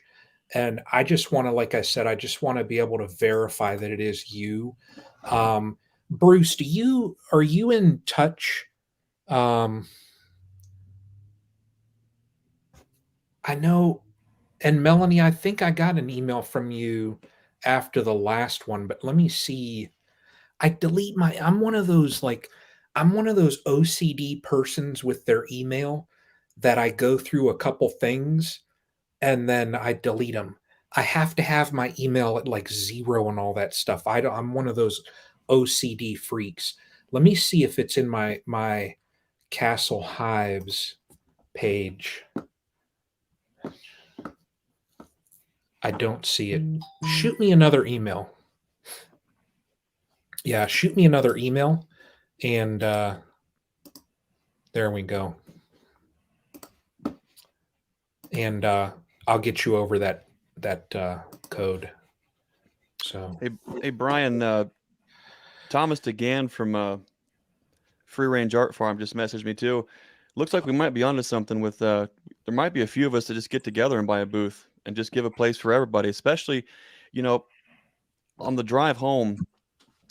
There were so many folks that they might have just literally had one video out, or so many folks just started their channel the month before the conference, and they were asking about cameras, and they were asking about how to do this, and how, you know, if we can maybe try to create a support network for everybody, especially the folks that need a little bit of encouragement, to help them get their videos. I know all of us have been out there just blasting, sharing everyone's videos from Hive Life, getting that word out there. It helps get them seen, but it also is great for the conference too. It gets that all these different perspectives out of there. Yeah, I think there's something to be said about creating an environment where folks feel comfortable engaging, you know, getting their feet wet with video, not afraid to come up to talk to folks, take video. You know, if we have to just we just create a space to do this. Look, Matt and Sarah, they'll pitch in. Maybe we do that. Maybe the collaboration corner is just a bunch of creators getting together. We'll fund the booth. We'll get everything set up. We'll figure it out. Do you guys hear? I think I hear more voices here talking. We might have somebody else that we could talk to about this. Let's see what he has to say. There he is. Goodness. Hey, Cayman. The man. Hey, Cayman. Guys. Are you recovered yet, or have you been sleeping for days? Huh. I took half a day off. Yeah. So came out on back to it, but it's an addiction, man. You guys know how it is. Yeah, absolutely. You mean no sleep is an addiction? No, that's not an addiction. What kind of hat you wearing this time? What is that? It was a gift for Christmas, and I have so many company hats. Like, you know, I've got a Nature's Image Farm mug that I use down there to, you know, for drinking coffee when I get the cheap stuff like Folgers. I thought you were going to say to unplug the toilets with. I'm honored you're drinking coffee out of it. Yeah, I like the new mugs, but no, I put on this one because I didn't want to be, you know, partial to any one company. It's getting tricky now how to navigate all these darn waters. Yeah. Like, you know, but no, it's all good. Let's see. Look, that's a good hat right there. Yeah, I'm not still as good as Bruce's. I'm still representing. It is. I'm still representing, man. See this beautiful A. Yeah, Roll Tide. That's right. But so, yeah, I thank you guys all for coming. It was really neat to get to meet all of you. I kind of, you know, of course, I've met Greg before, and I've talked to Bruce on the phone, and then I'd had the live chat with Brian, but I I'd never even seen a Yappy Bee Man video. Randy had talked about you once or twice, but when Randy says something, I always like, yeah, whatever. So thankfully, you didn't turn out to be some weirdo like Randy. So, but thank you. I appreciate the compliment. You're welcome. Yeah. Randy's kind of one of those guys. When we were starting the conference out, we needed somebody that had a lot of subscribers. And we needed, honestly, this is the honest truth. The reason we got Randy last year, the first conference, is because we knew we were going to have so many people, and we needed somebody to be able to deflect and absorb some of the people coming up and asking questions, because it was just live. It was just me and Bob that were on YouTube. And then there was Kent Williams, and he's great, but a lot of people didn't know who he was at the time. And that was pretty much all we had the first year besides Randy McCaffrey. And so, to try to help get people off of Bob and myself, we invited Randy as that was the best we could do. There wasn't a lot of options. And I hope he watches this. Of course, everybody loves Randy. Oh yeah, Randy's great. But then this year, there was so many of you guys. Those were some cool mugs. I didn't get one. Yeah, they're awesome. But yeah, there was. How many YouTubers do you guys think were there? 20, 24? We sat down and interviewed probably at least 12, and there was probably 40 more we didn't get to. There was more than you think. There were several. On my video, I tried to put, if it was a creator, I tried to put their channel at the bottom, and then I've realized since I uploaded my video that there were 2 or 3 more that were YouTubers that I didn't realize when I talked to them. So I would have definitely put their name underneath. One of them was there were just a couple of them that I was sticking their name on there. So I wish they would have told me, I would have recognized their channels. But yeah, there were, I think, a lot of people that are just kind of getting started in the YouTube thing, and then of course a lot of people we all recognize. It was really a neat experience. There were a number of people I know, like, there was probably 20 or so, I think, of like the recognizable channels. Bruce, you were there, Yappy, you were there, Mike Berry, all of those, Larry Lee's, Bohemia Bees, Natalie, of course, there were those. But I got asked, there were, I would say, half a dozen people that came up, and even like, Jose, California Beekeeper, I was standing talking to him, and a gentleman had walked up and was just asking us about, how do you start filming content, and, what do you do, how do you start, and just what do you have to use, and what do you have to, and I was like, right here, that's all you really need, to start out. You don't have to have a setup like what Yappy was walking around with, the cameras and the GoPros hanging off of it, and you can just throw content out there. So there was, there had to have been a good, I would say, at least 40, at least. What's crazy is we told a couple of people the story, and we were lucky enough to get them to sit down. It's a real long story, and we'll tell it longer in the interviews. But we took a little detour down to south of Nashville to pick a buddy up, pick Tim up, bring him to the conference. And we were already, but that was on a different road. On the way back to that, we got a little blip on our phone that said save an hour and 19 minutes a detour. So we took it off of 40. We were heading from Nashville to Sevierville. We took that detour, and we got stuck on a 1-lane road in the country. The problem with that is the other thousands and thousands of drivers also got the same detour notice on their iPhone. So here we are, way off our road, with a dually and a trailer on a 1-lane road where there was nothing but pileups all the way up and down and up and down and up and down it. But in Ohio, we know how to drive on that, so we're watching. We crest the top of the hill and stop there rather than on the wrong side of it. Anyways, nothing but brake lights. Thinking, what in the world's going on? Well, we get out of the truck to go see if we can help, see what it is. At the same time, a bunch of other guys get out of their trucks. Well, long story short, we push this delivery vehicle off the side of the road so we can all kind of get through. And as I'm walking back, I kid you not, this guy says, are you going to the Hive Life Conference? And I looked back and I said, well, I guess you are too. He said, are you with Nature's Image Farm? Well, I was wearing a jacket that said it, so he wasn't a mind reader. I'm not that. But what are the chances of getting stuck in that storm anyways? They're from Oklahoma. We were from Ohio. What's the chances of getting stuck in the same storm and then taking the same detour, being on the same road to push out the same truck off the road, knowing those guys? And that was Justin Wheeler and Jeff Shea, and they both have YouTube channels that they just recently started too, or within the last year. What are the, I don't believe in coincidences at all. Just think about that. What are the chances of that actually happening? There was something going on there. There was something special about the folks that made it down to the Hive Life Conference. There are a lot of folks with YouTube channels that are trying to just share their experience with beekeeping, but I thought that was cool. What in the world, what really makes these guys special is not that they just found us there, but they saw that just past the next hill, we couldn't get by another dually right in the middle of the road. They could squeeze by in their truck. About 20 minutes later, they noticed we weren't behind them. They found me on Facebook.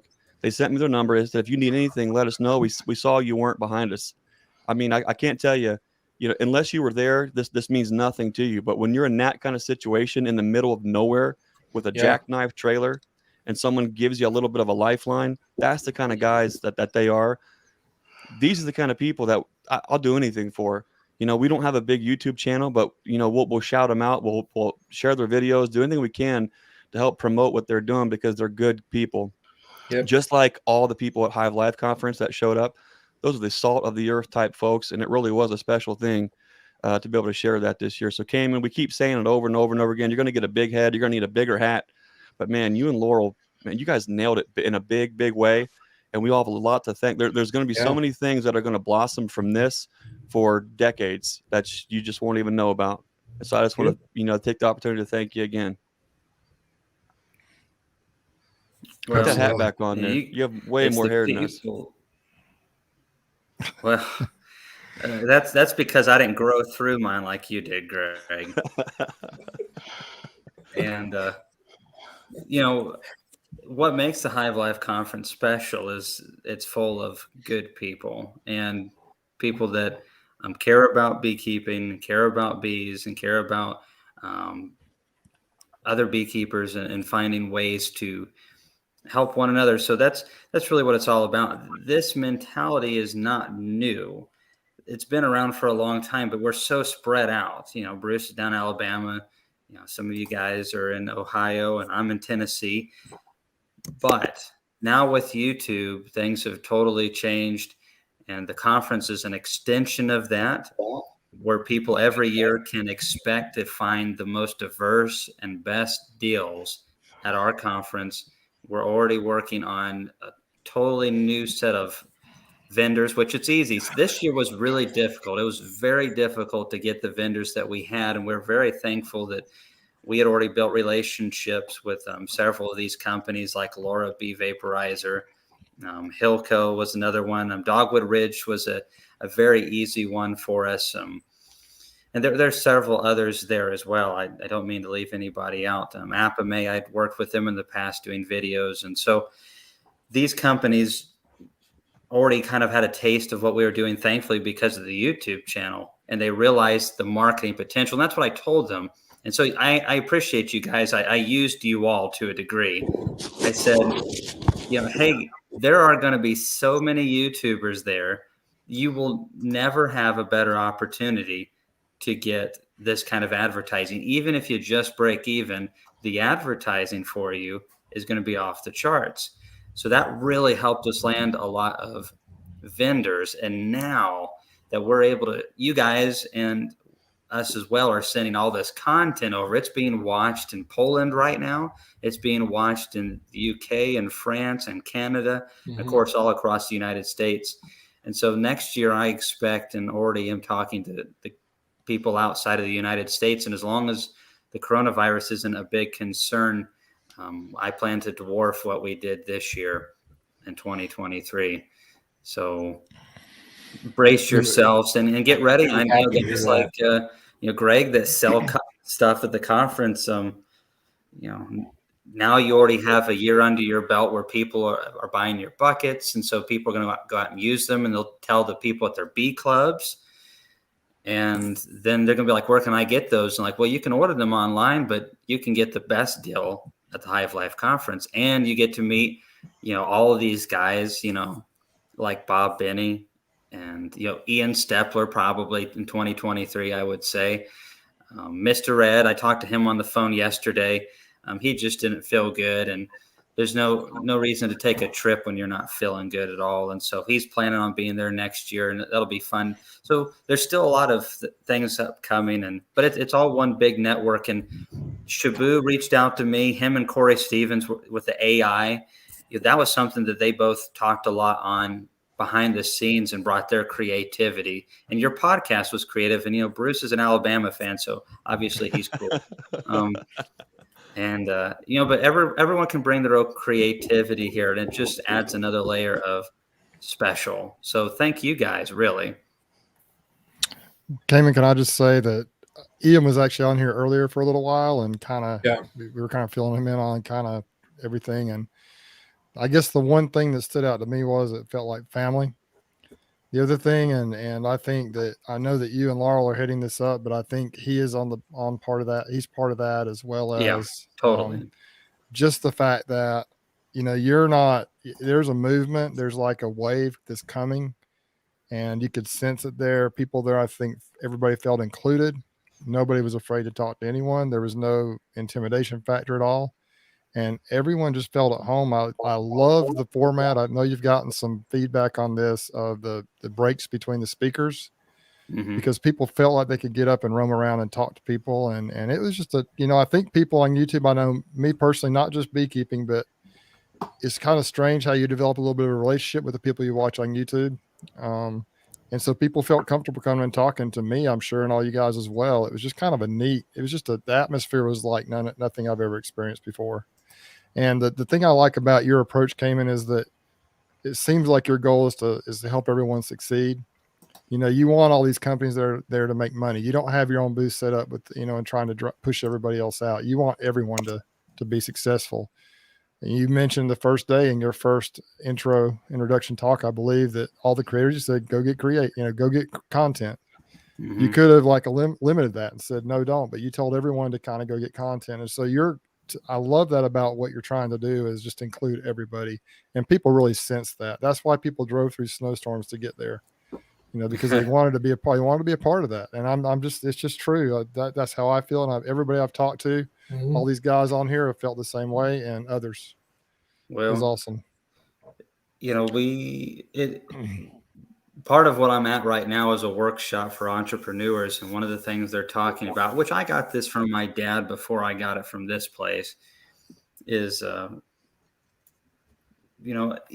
if the people the customer needs to win, and if they win, then you can win. And so I feel like everyone needs to be attached to the same platform, that if one of us loses, we all lose.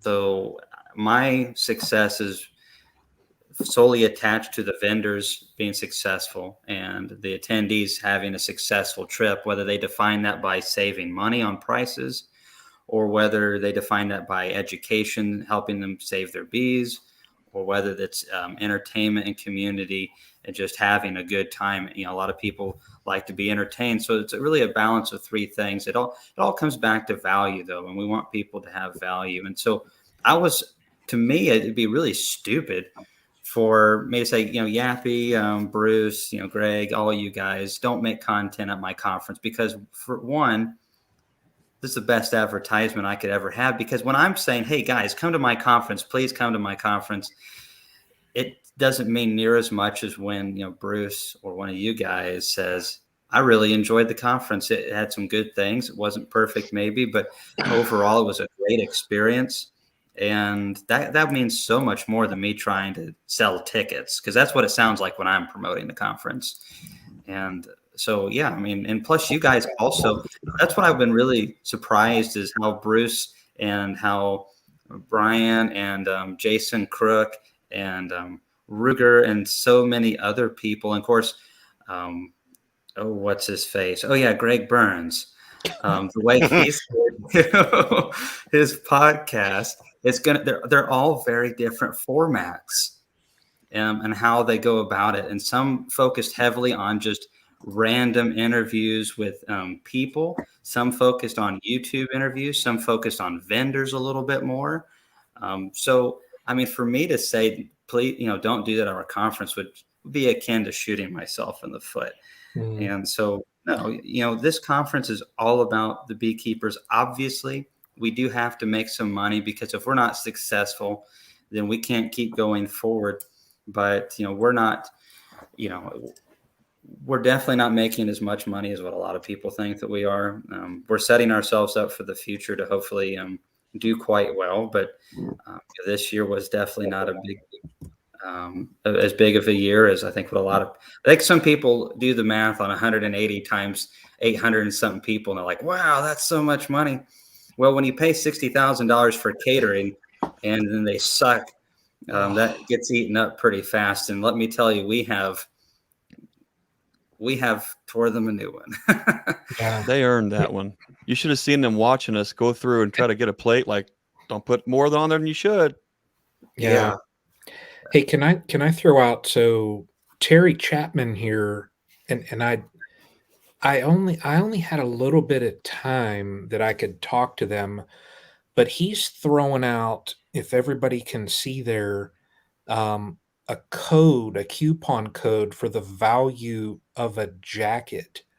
So that is crazy. And I've been in chat. Chuck, stop doing that. Throwing out those super chats. I'm going to have to buy Greg so many donuts. It's going to be ridiculous. It's like 4 dozen we're up to now. Let me share. I've been telling everybody. Like apple fritters. Greg doesn't need those donuts. Right, another fat joke. I mean, he just doesn't stop. Just one joke after another. Yeah, you make one short joke and you can't walk away from it. Just don't do it, guys. Don't do it. Yeah, I told everybody to throw comments in, and again, so I'm gonna have to be able to verify by email. That way, who this wheel picks, that I can verify the prize and stuff like that. So let me spin this. But Terry, I want to thank you. I jumped in just with a couple things, and now we got Rob throwing out that awesome coupon code. Terry throwing out, an awesome code. Look at there. We got Horizontal Bees, Ricky, and I'm wearing his hat. Hey, so Ricky. Let me spin this wheel here, and let's see who gets a Guardian Bee jacket. This is awesome. What? What? What? Oh, nice. Matt and Sarah, they know how to win prizes. Some people just have that luck. Yeah. They deserve it. They deserve it for all the help they've done on these lives. They've been awesome as moderators. For sure. Yeah. Matt, I know how to get in touch with you. So that's awesome. That is awesome. Terry, thank you so much. So that is awesome. So, but back to the chat. Can I ask a question? Sure. First of all, I love that shirt, Brian. I don't know why. Yeah, there we go. By the way, what I wanted to ask is, and seriously, don't hold back, because there is room for improvement. In order for us to be better next year and to be way better, we need to hear from you guys. What are things about the conference that that you'd maybe like to see more of, but even more importantly, what was some things? I understand the catering's an issue, so you don't have to beat that dead horse. But outside of the catering, what's something that we could have done better, or that we didn't do at all, that you think might add to the conference? We can go around the top if you want. The only I really, that was the first large conference like that I had ever been to. So for me, I had so many of those squirrel moments where I was walking around, how everything was set up. I felt was great. Other than, that dead horse that you, of course, have to beat, I really didn't have any issues. I know like some people commented about the audio Mm-hmm. where, when I was walking around and like where I was listening, I was able to hear fine. So I didn't have any issues as far as audio. Like some people said, there were audio issues. Um, I, you know, I really can't think of much. I mean, I think the layout, how you had that set up, I think worked perfect. Um, I honestly can't think of anything. The only one thing, that I might suggest, and I think I threw that in chat earlier, was just about a YouTube thing, just kind of like get some kind of area. But Greg Burns is going to take care of that for us. Um, you know, but I honestly came and, you guys did a fantastic job. The Thanks. catering, that's above you, and you can beat that dead horse with, whoever you need to beat. But I can't really, other than that, I can't think of anything, Yappy, what do Thanks. you? I did, when you were talking about the audio, I heard a lot about audio issues. Now you got a lot of people in a big room. Okay. So that room, the sound deadening in that room was really kind of horrible. I don't know how your stage setup would work. A thought for the future, maybe if it works, it works. What can we do to put the stage in the middle of the room, put everybody else around it, and then have your speakers, they would have to roam and talk or do different things like that, but you put that person more centrally in the room. Okay. I would have had speakers towards the back going forward. Done that a little bit different. If this thing gets as big as what you're looking at, there may be a chance to where you may have to set up more tables. One room's going to end up being conference. You're going to have to rent the other half and put all your vendors out there. You could have put supply in the back behind the curtains for all your vendors, put vendors tables out there in that hallway. So where we could have took the vendors, all that noise, put it in the hallway, and then had everything on the inside just for your speakers. It would have took down probably a lot of your audio also. Yeah. So I mean, you understand the setup of all this thing. I walked in the front door and it was already done. So, my ideas may be above and beyond what you have control or can do, but just throwing those little ideas out there to maybe see how that would work. You got a year to think about it. Well, and that's why I appreciate getting these things right now when everything's fresh in everybody's mind. And you're right. We couldn't control the food issues. However, we could control the sound, and they did set up some additional speakers on the second day, which helped to a degree, but it still was not enough. And so I've already discussed, the sound guys were great to work with. I don't think they fully understood what they were getting into. And then also let me clarify, when I was up there speaking, nobody had any issue hearing me. At least that's what the feedback that I got. Yeah. But also I've done microphone work since, for 20 years, and I can keep that microphone within a quarter inch of my mouth. And we have some speakers who I will tell every time before they get up there to get it that close and angle the thing the right direction, and they'll have it 8 inches away from them by the time they're 3 minutes into the lecture. Yeah. And, we did have a headset mic to keep that in front of their mouths, but they didn't seem to want to use that. Next year, we're going to have a headset mic, and they're just going to have to use it. But we're going to have a lot more speakers. And one thing, like you said, we're growing. I think if COVID isn't an issue next year, as far as the government making it a real big issue, then we will have to, with the amount of people that will be coming, we'll have to have the vendors in another room. And I know that some of the vendors don't want that, but it just has to be. It was an issue this year. There was still quite a bit of background noise that was fighting a little bit with it. And I get it. You guys are needing to film content during the conference because, You just got to get it done while you got to get it done. And that's the only time I had to go around and check the vendors and make sure that they were good. That's the only time I had for a little bit of a break to maybe see, hey, Greg, what's up, man? See you later.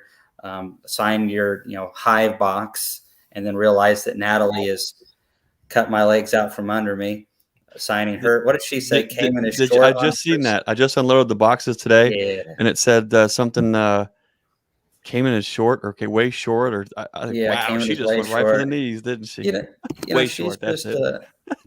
Teenagers. What can you say? But so the sound issue is something that will be fixed next year, and we'll have 2 rooms going. I'm already working. I made a phone call to Jack Cameron and Jamie Ellis, so I'm hoping I can get at least one of those guys to talk about oxalic acid and the future of it. And also, we're going to be talking about. I want to hear a little bit more about bees that have some varroa suppression type genetics. No bull crap, realistic people who have actual numbers, and then maybe a couple of us YouTubers can try out some of those genetics, and maybe if 5 of us or 10 of us try them out in different locations, maybe we can see over the course of a year or 2 at the conference and kind of come back after 2 years and say, you know what, these actually did still perform pretty good, and I didn't have as much mite issues with them. And if that's the case, maybe then we go, okay, there's something promising here. Well, now we can focus on that a little bit. But the sound will be fixed. I'll have 2 rooms going. And yeah, I reached out today to David Peck about coming back and contributing again next year. Like I said, we'll have 2 rooms going. And so I want to have 2 PhDs so we can get 2 academic speakers. I definitely don't want to move away from the practical side of things. I definitely need inputs all year long. What do people want to hear about it? So Bruce, what about you? What did you think that something could have been better? I was sitting near the front of the room on purpose, so I didn't have any sound issues except for when you guys were trying to get the mics figured out the first day. Yeah. That was fine.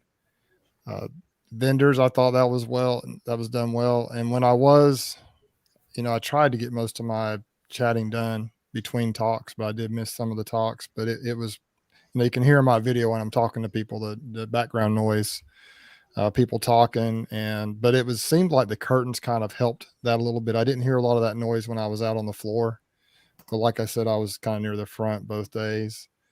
And we've talked about the water and so we don't need to beat that dead horse, but I was really impressed. A couple of the talks I was out visiting, and then I came in right in the middle of the talk, and I'm like, oh my gosh, I needed to hear this, but I missed all the context on what they were talking about. So that was my own fault, but I did enjoy meeting everyone. I did want to commend you on Dr. Beck? Is that his name? Peck. Dr. Peck. He was phenomenal, and he actually was such a nice guy. I went and talked to him back at his booth during one of their talks for a long time about my issues with mites and beetles, and he was just very cool and down to earth. And he's like you as far as your obsession with bees. He has that same obsession with bees and research.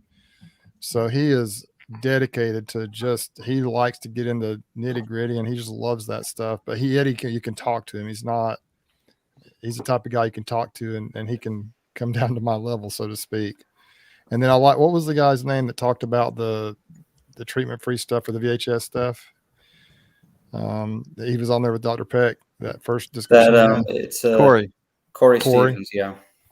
Yeah, he was really good too. And it was kind of hard in a way they went back and forth a little bit. I'm thinking about trying to maybe get a hold of them and get them on a chat like this and just let them kind of talk back and forth a little bit and reiterate some of the things they talked about. But what I loved about that discussion right there was the fact that you had both sides. Well, I wouldn't say both sides of the coin, but you had a guy that's really working hard to develop these VHS traits or these mite resistant queens. And then you had Dr. Peck, who believes that that's important, but also believes you should treat.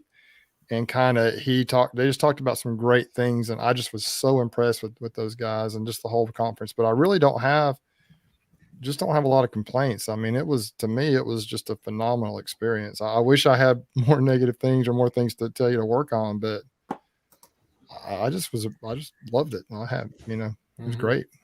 One thing I'm wondering and thinking about, not that we'll have a lot, but I've had some people ask about maybe doing a little thing Thursday evening, and I was thinking maybe just have something where we could fit in that's where you could fit in your extra stuff, like maybe a YouTuber thing, or maybe just kind of everyone kind of network, had kind of like a brief opening little ceremony dealio. I don't know. I've had several people say go to 3 days. We're not ready for that right now. There's probably not a good chance of that happening, but it is something we're considering for the future. We're always focused on trying to keep this affordable for people as well. And again, that's why we couldn't go with the beverages, but David Peck was a great acquisition. That's a wonderful thing about YouTube.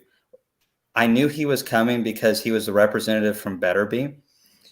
But when Ian had to bow out, I was left with like a week at the most of time. I was going to leave for the conference in like 3 or 4 days when I found that news from Ian.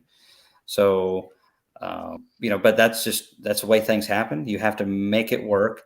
And thankfully, because of YouTube, I was able to listen to some of his presentations on YouTube. He doesn't have a lot, but it was enough to know that he was a good speaker. And he was very comfortable with that. And also getting then to talk, I called him, got him on the phone. And you can learn a lot about somebody with about 10 to 15 minutes on the phone. And so he really knocked it out of the park, especially for as little preparation as I gave him. So I'm talking to him about coming back. He seemed really open to that right before he left for his flight. And he also felt like Betterby was going to be a bigger contributor next year because of the energy and all the people that came to our conference. So, Greg, I know you're usually, your opinions only go so far, but you're part of the group. So, well, thanks for including me on that 2-cent opinion there, Cayman. You'll get what you pay for. I would say, we're probably in a real similar boat with a lot of folks that were attending. A growing bee yard, going into sideline, trying to make some income on the farm, maybe trying to start a channel, trying to figure out how to grow all these things in a way that's sustainable.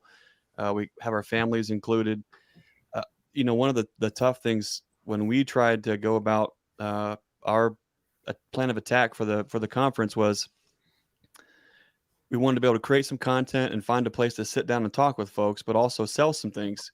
What I found out, and if anyone is listening who's trying to do the same thing, it's nearly impossible to be the salesperson, educate, and then also get folks to sit down and talk. They all want to, and they were lining up to sit down and talk, but there's just not enough to do all that all at once. Luckily, we had our friends Dan and Christy were there to help run the booth. My wife, my son. This next year, we're bringing the whole family. And all the kids are going to probably pitch in and do different aspects of that. What I found was interesting is at first I want to say if anyone had any kind of vendor noise due to us, doing what we do, I want to apologize. We weren't trying to be noisy or loud. What happened is it's a good problem, and we're blessed to have the issue. Is it was nonstop, literally, just because the speakers were back on, we didn't get a break, and I loved it. That was the reason why we were there, was to engage with people, shake their hands, thank them, talk with them, answer questions, be that change that we wanted to see. That might have bled over a little bit. There might have been some interviews and things that were happening. But that's what everybody was doing. Every content creator was trying to take advantage of those quieter moments to get in there, talk. It just wasn't at our booth. The fun thing is we saw everybody walking around trying to get that footage, capture those moments. I really think if there was an opportunity to where creators could collaborate in a place where they could maybe it's out away from the speakers. Like you said, you can't. What we need is 3 more days. That's not going to happen. What you've done was already brilliant with the spacing in between the speakers was absolutely awesome. It actually felt like, for the most part, the people what was the right word? The people that just want to stop in and buy something and then move on, they did that. But the folks who wanted to stay, share their story, engage, it didn't matter who was speaking. They were there. They were going to express themselves, and that was awesome. So try to find it's not really a Cayman or a venue type thing. That's just if you're thinking about coming out and doing the same thing, that's gonna be a challenge to kind of work through. So that's kind of on the vendor side of that. One of the things that was awesome is that it was nonstop. Where that came to be a little bit tricky, and it's a concern that we probably already have raised. Trying to hot foot it all the way back to the food court to buy a $4 water to stay hydrated. We got to do better. We got to do something, whether that's, I don't know if I should even say it, you have to smuggle in water or energy drinks or something to keep you moving, because I tell you what, I'm not complaining. It was awesome, but it's absolutely, it just beats you up all day long. You got to do what you have to do. Luckily we were by the restrooms, but man, not only we're in that same boat, but when you're sitting there and you're a sponge and you're learning and you're talking with folks, doesn't matter if you're a vendor, a content creator, or an attendee, you got to be able to stay hydrated. You got to be able to get to those things. And that food court was just too far away. And for a lot of folks, we're a large family. It's a similar story for everybody. $4 for a water, you need someone smarter than I am. How many more? You need a lot of those per day. Now that's not a Cayman thing. It's not a Hive Life thing. That's a convention hall thing. They've got There's those. an issue though that needs to be addressed, and it's one of the things we've held one meeting about this morning, and we'll be holding another one with some of the other staff, because we like a lot of things. One of the, as you'll attest to, Greg, is the fact that we had a great unloading and loading experience. I think at the conference, it was nice. It was efficient. There's a lot of, I liked a lot of things about the venue, but the food is really the biggest hang up. The food is a big problem. The water is a problem. And like I mentioned in my video I released yesterday morning, if we did 3 beverages a person a day, we would have been out of around $18,000. And it's just ridiculous. So we couldn't eat that expense. We just couldn't do it. However, people still need a drink, and people still need to be able to do all those things. So the problem is we've got to find a convention center that's close to an airport.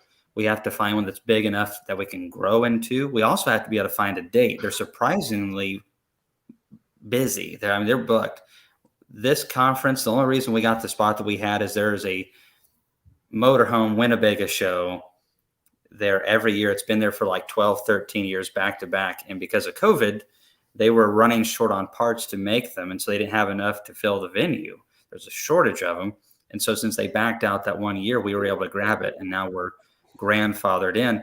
So we're going to have to find a date that'll work. And also I would like to get off the date that the ABF is using, which is the same date that we have right now, which is the first weekend in January, because I don't really want to go to head to head with the ABF. It's not that I'm concerned on my end, because I don't think they hurt us, but I'm afraid that we may hurt them.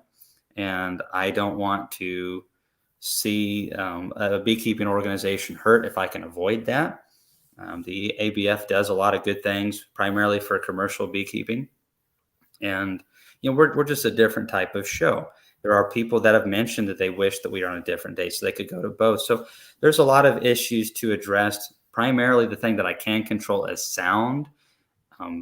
We will address that. It will be great. We're also looking into how expensive it will be to have Wi-Fi / Bluetooth headsets that either people can bring one to hook up into it, or that can be purchased at the conference. Now, how cost effective that'll be, I don't know yet. We're just now looking at it.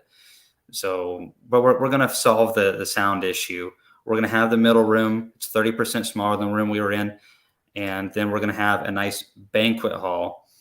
And that'll be nice. And, we'll figure it out. But anyways, that's basically where we're at with this conference. And it starts now, because with the feedback that we're getting, and thanks to you guys, I kind of anticipate that there will be probably 1,200 people there next year at the Hive Life Conference. And the last 2 times I've estimated, I've been wrong by at least 50%. So it could be more than that. So make sure to kind of prep yourself because it could be wild. And but I was so thankful that I did get a little bit of time with you, Greg. I've spent more time with you, Greg, than any of the other guys, because we've met at the other conference and also times in between. But I was able to have dinner with Bruce and Bob Benny the last night, and that was really nice.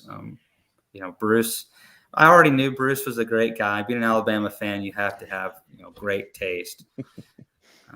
But anyways, well, I told Greg I felt like I was adopted into his family, and I told the story earlier before you got on that I was just Greg invited me. I kind of helped him load up some stuff, and then he's like, "Well, hey, you want to come have dinner?" And I was there by myself, and so I'm like, "Sure, what the heck?" And it's kind of late, and then came and walking by and pulled up a chair and talked to us, and then Bob came in, and I just kind of sat back and just listened. It was just nice to get to know you guys, and I just appreciate you being willing to do that. Just sit down and chat, and as Greg calls it, break bread, with us, because that if you do feel like family when you do that. And I spent I had dinner with Greg both nights. It was really cool. And welcome to the family, Cousin Eddie. Oh yeah. Well, I talked to Bob today. I talked to about 10 different people related to the conference today.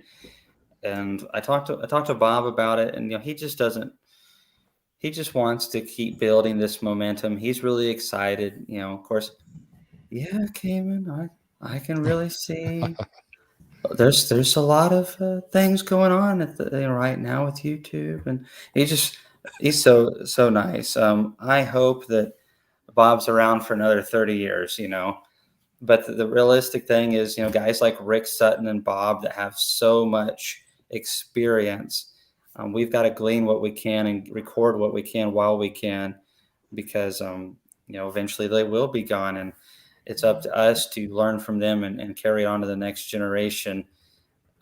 But I talked to Richard Noel today as well on the phone. Oh, wow. And there's a good chance that he might be there next year too. So wow. That'll be a lot of fun. I really enjoy talking to Richard. He's a really cool guy. He's not like what I would imagine most people that live in France are like. So if anyone who's watching this from France, it's not me dissing you, but it's just a friendly jab from across the pond. But well, I'll tell you, Brian has introduced me to these lives over the last month or so. I knew they were out there. I've seen yours came in, and I thought it would be kind of cool. And then I've seen Brian's, and I plan on just trying to keep this thing rolling with these guys, with whoever's on here. And then I've already reached out to Jason with the Bohemia Bees, and just some other people that I respect that are doing it right, and that I'm familiar with, the people I met at the conference. And so I don't know how often I can do them. I just am kind of hooked on them now and addicted, but it's a lot of fun. And Ian's just awesome to hop on. You hopped on here. It's just really cool, because you guys are people that everybody looks up to, and the fact that you're willing to do that and get on here and ask these questions to us is just it's just a cool thing. I don't know. I appreciate that, but I know Bob and Ian don't feel that way about it, and we don't. I talked to Ian on the phone the other day, and I wanted to reassure him that we're good, because when he said that he couldn't come, I was an instant. I've got to fix this mode now, and plus I had 900 itineraries to print up and just all kinds of stuff to pack and get ready for the conference. So I just went straight into, okay, who's the next man up mode. And then the conference was there. I didn't talk to him at all, message or anything. I just said, okay, thanks for letting me know. And that's all I responded to him after he said he couldn't come. And some people had told me at the conference that he was really disappointed he wasn't able to come. I hope that he didn't. So I called him to make sure that he knew that we were still good, and that he's totally he's a big part of this. You could argue Ian was one of the first fundamental, common sense, practical beekeepers on YouTube that was willing to really share significant information that was consistent and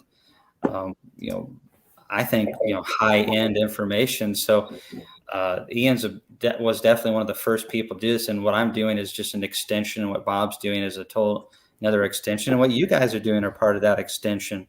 And because of that, this community has grown just that fast in the last couple of years. and it's just exponentially all the time. We're fixing to hit this huge boom with the price of honey going up, education going up, networking going up. The only way we can go right now is up. And you read about these things in history, it's really pretty wild. But I think we're fixing to hit on a nice big boom. But Ian and Bob, when I talked to both of them about this, they're both of them have frustrations with the current way of beekeeping. That there's so much information that is withheld because I guess people are afraid that, young guys like you and me are going to, eat their lunch or something like that, which, I mean, there is a possibility of that. But if you're that weak, maybe your lunch should be eaten. I've had a couple people get ticked off at me for, kind of going up on the same date as the ABF, which was not intentional. But, my argument to that is, again, if they can't keep up with me after being around since 1943 or whatever it is, then that's their problem. And what we're going to do at the Hive Life Conference is just going to make them better. Ultimately, they've already had a meeting over the Hive Life Conference issue.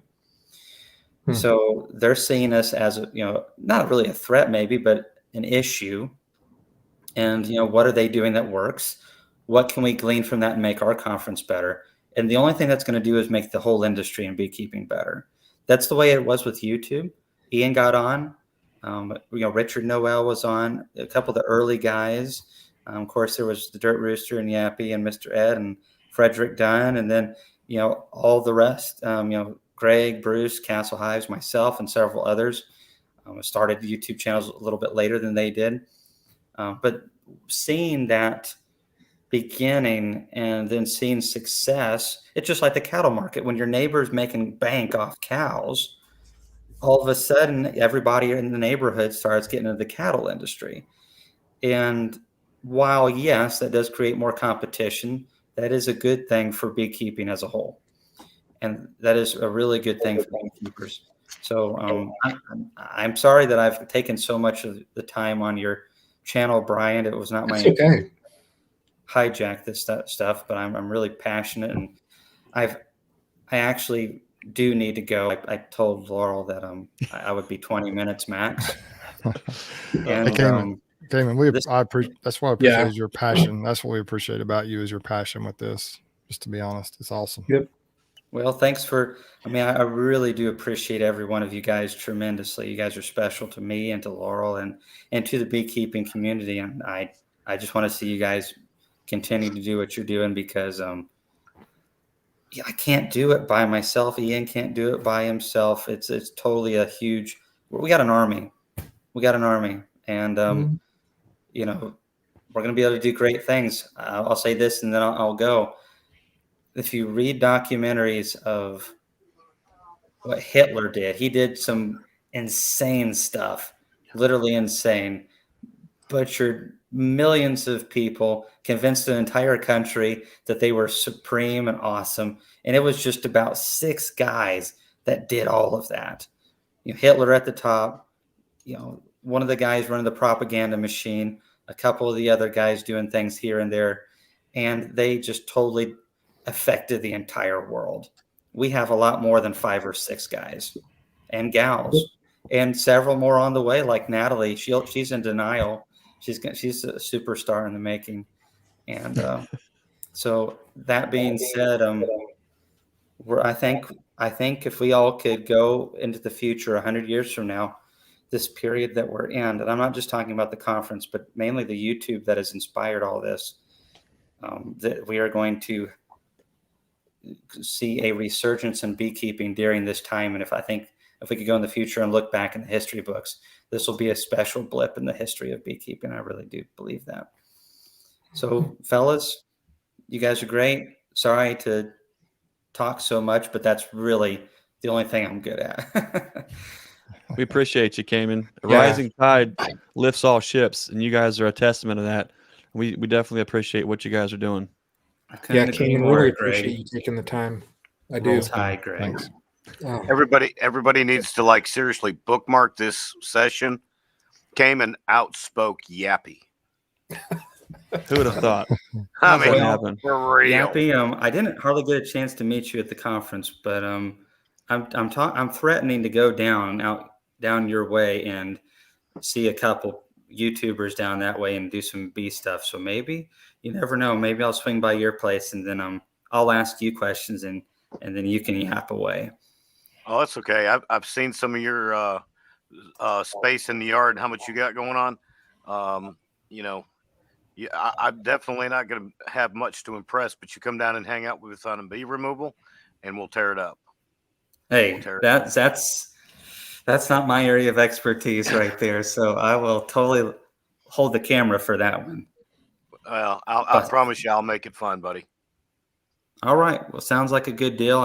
Randy talked to me about some of the stuff you've got going down there, and I hope that works out good for you and all that kind of stuff. And I don't know if I can be of any help at all down the road, but any of you guys, if you need anything, just let me know. And I'll talk to you guys later. Have a good night and keep kicking butt and taking names on the channel. Brian, Thanks, take care, buddy. We'll see you. See ya. Thanks, man. Well, how do you top that? Man, I don't know what to. Maybe.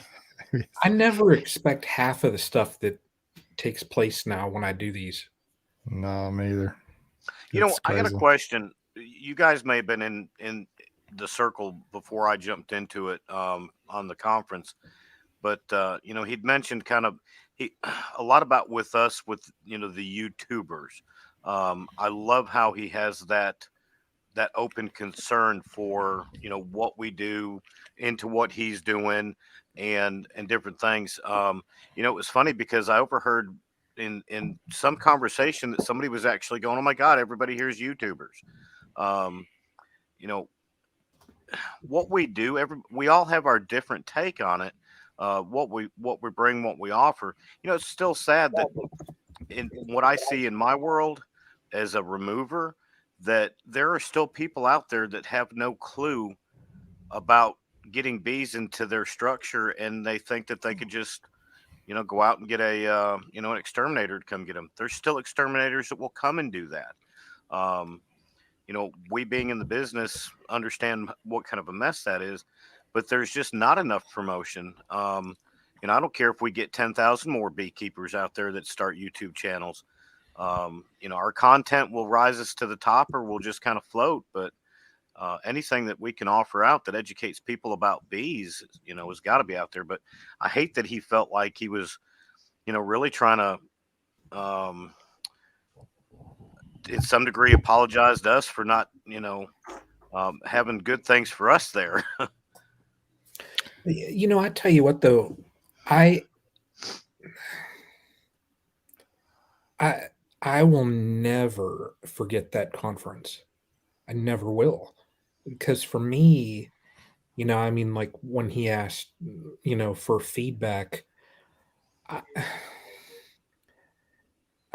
I thought the conference was great. The layout, the time between speakers, everything. I thought it was great. The suggestion to have, like if I gotta see if I point the right way.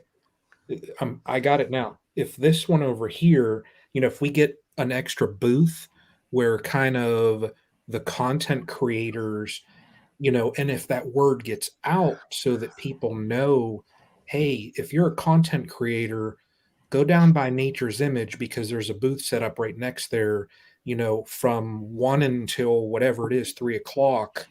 We'll have time where you guys can network. If you have questions about, well, hey, I saw this one guy, Yappy, running around, and he's got this heck of this setup. I don't know what he was carrying. What do I need to start? What, or even, not even getting on what do I need to start as far as content, but just as far as networking. And like the 4 of us that are on here now, we can just sit and like Greg says, you can break bread, you can, that networking is just huge. But that would be my only suggestion. But even how the conference was this year, being able to walk around, um, I'll never forget this conference. You guys have probably had kids, or I'm probably the youngest one in here.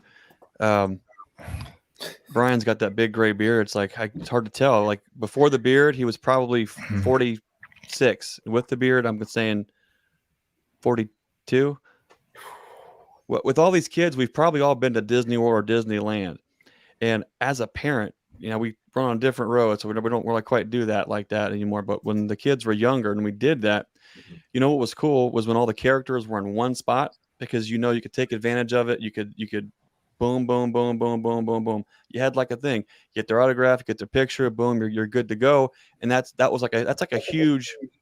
A lot of folks, they remember the rides and they remember all these things, but they remember getting their picture, or they see the picture or the autograph. I think we're definitely going to do it. It doesn't matter how many of it takes to do it. I think if we set up a place where we can all get together and do that, it'll be a place where we all know as creators we can go hang out. We'll help anybody that we can. I think that's kind of a cool thing, to make something like that happen.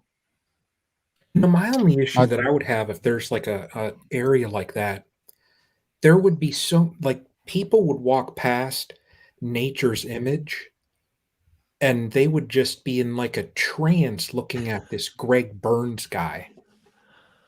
Get out of town. That's like me. When I walk past that table. I think they did that with Yappy.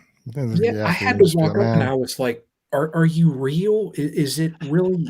I mean, you're Greg Burns. Get out of town. We need Yappy in there selling bucket feeders, and the place would go nuts. Dude, absolutely nuts. They'd be gone.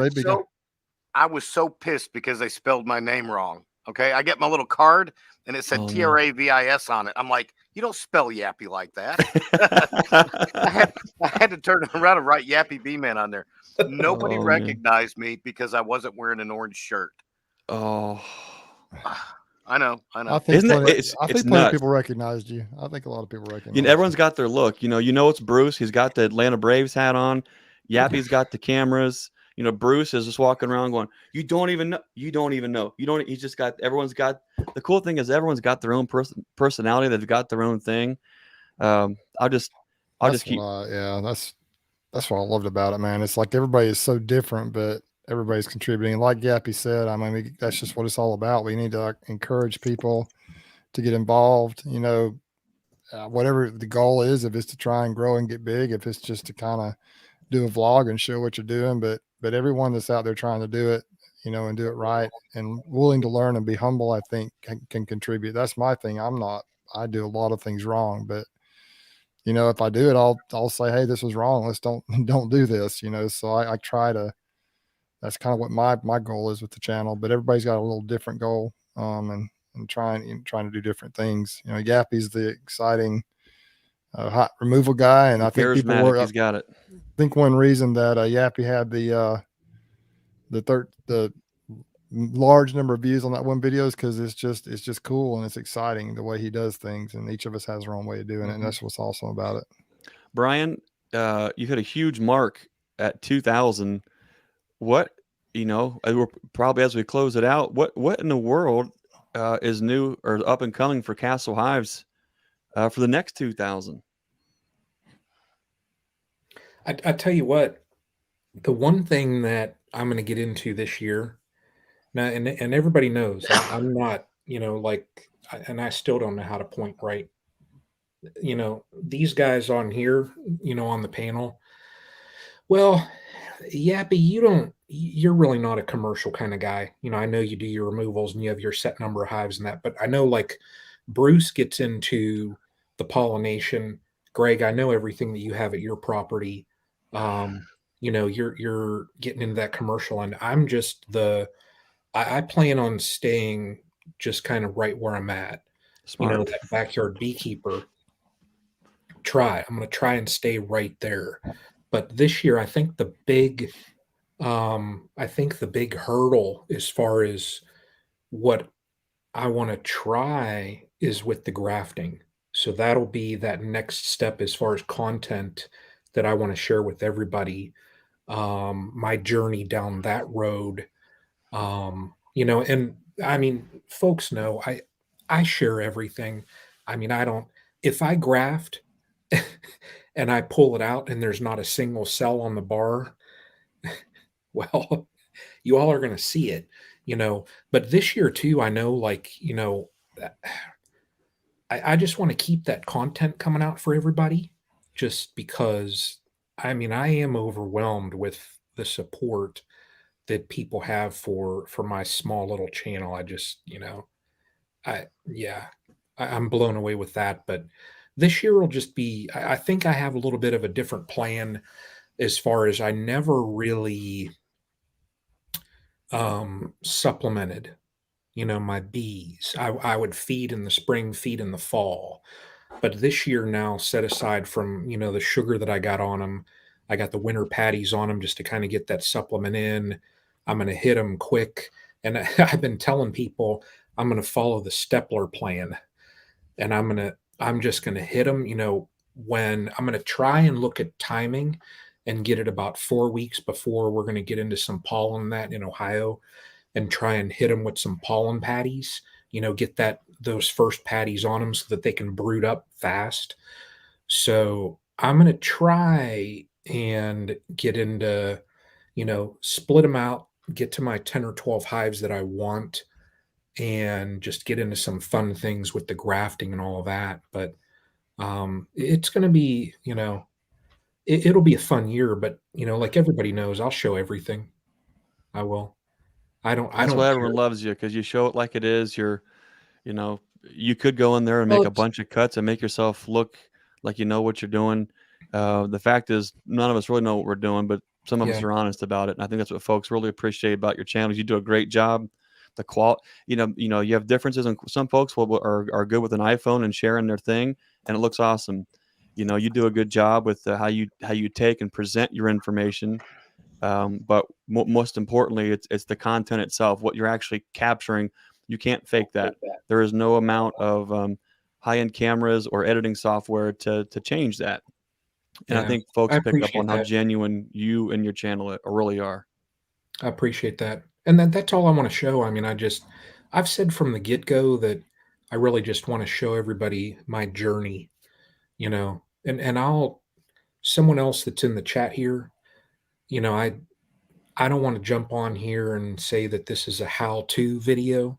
This is Mike's in this here. is a how we do video, but that's all I want to show. And that's why I show, like this time last year, when I, for the first time in 4 years, I think at that point, when I realized, sheesh, I don't have any bees, I showed all that for everyone to see, because that's beekeeping reality. And it's not always, you're not always walking out to a flow hive and turning a little valve and you have this golden liquid that you fill up a cup, and there it is. That's beekeeping reality, That's flow hives, dude. Sorry. Yeah. Sorry. But yeah, that's just what, that's what I want to show. I mean, I just want to make sure that everyone knows that, there are those downsides to beekeeping. Yeah, we have those days when we're harvesting, and I mean, you are just, yeah, someone like you or, Bruce, when you just harvest, I mean, a considerable amount more than what I do, and when you're tired, but you can sit there, and when you look over at what you've harvested, it's just such an accomplishment. I mean, you've worked so hard all year for this, now you have that honey harvest, but yeah, that's me, I'm looking forward to seeing what you do with the next 2,000 subscribers. And we keep saying it, but it really is, it's an honor and a blessing to share any part of anyone's journey together. And I think that's what makes everything so special. What was really odd for me was at the conference, and let me see, I can't even get pointing straight. That one down there that's quiet. I don't know why he's quiet. But what? He's playing stocks tonight. Yeah. It's making bank. You know, it was weird. I had people that wanted to meet me.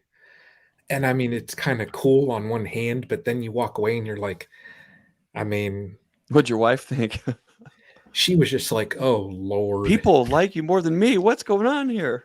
No, she was just like, oh, Lord. She's like, your head is just going to swell, but it is, it's flattering having people that, watch you put this content out there and they want to come up and meet you, and that was awesome. I loved meeting those people, but on the same hand, to me, it was like kind of weird a little bit, just because I mean, I'm me. I don't think, Everyone makes a everybody difference. feels. That's a testament. Yep. Everyone Yeah. can make a difference. 1 hive or 1,000.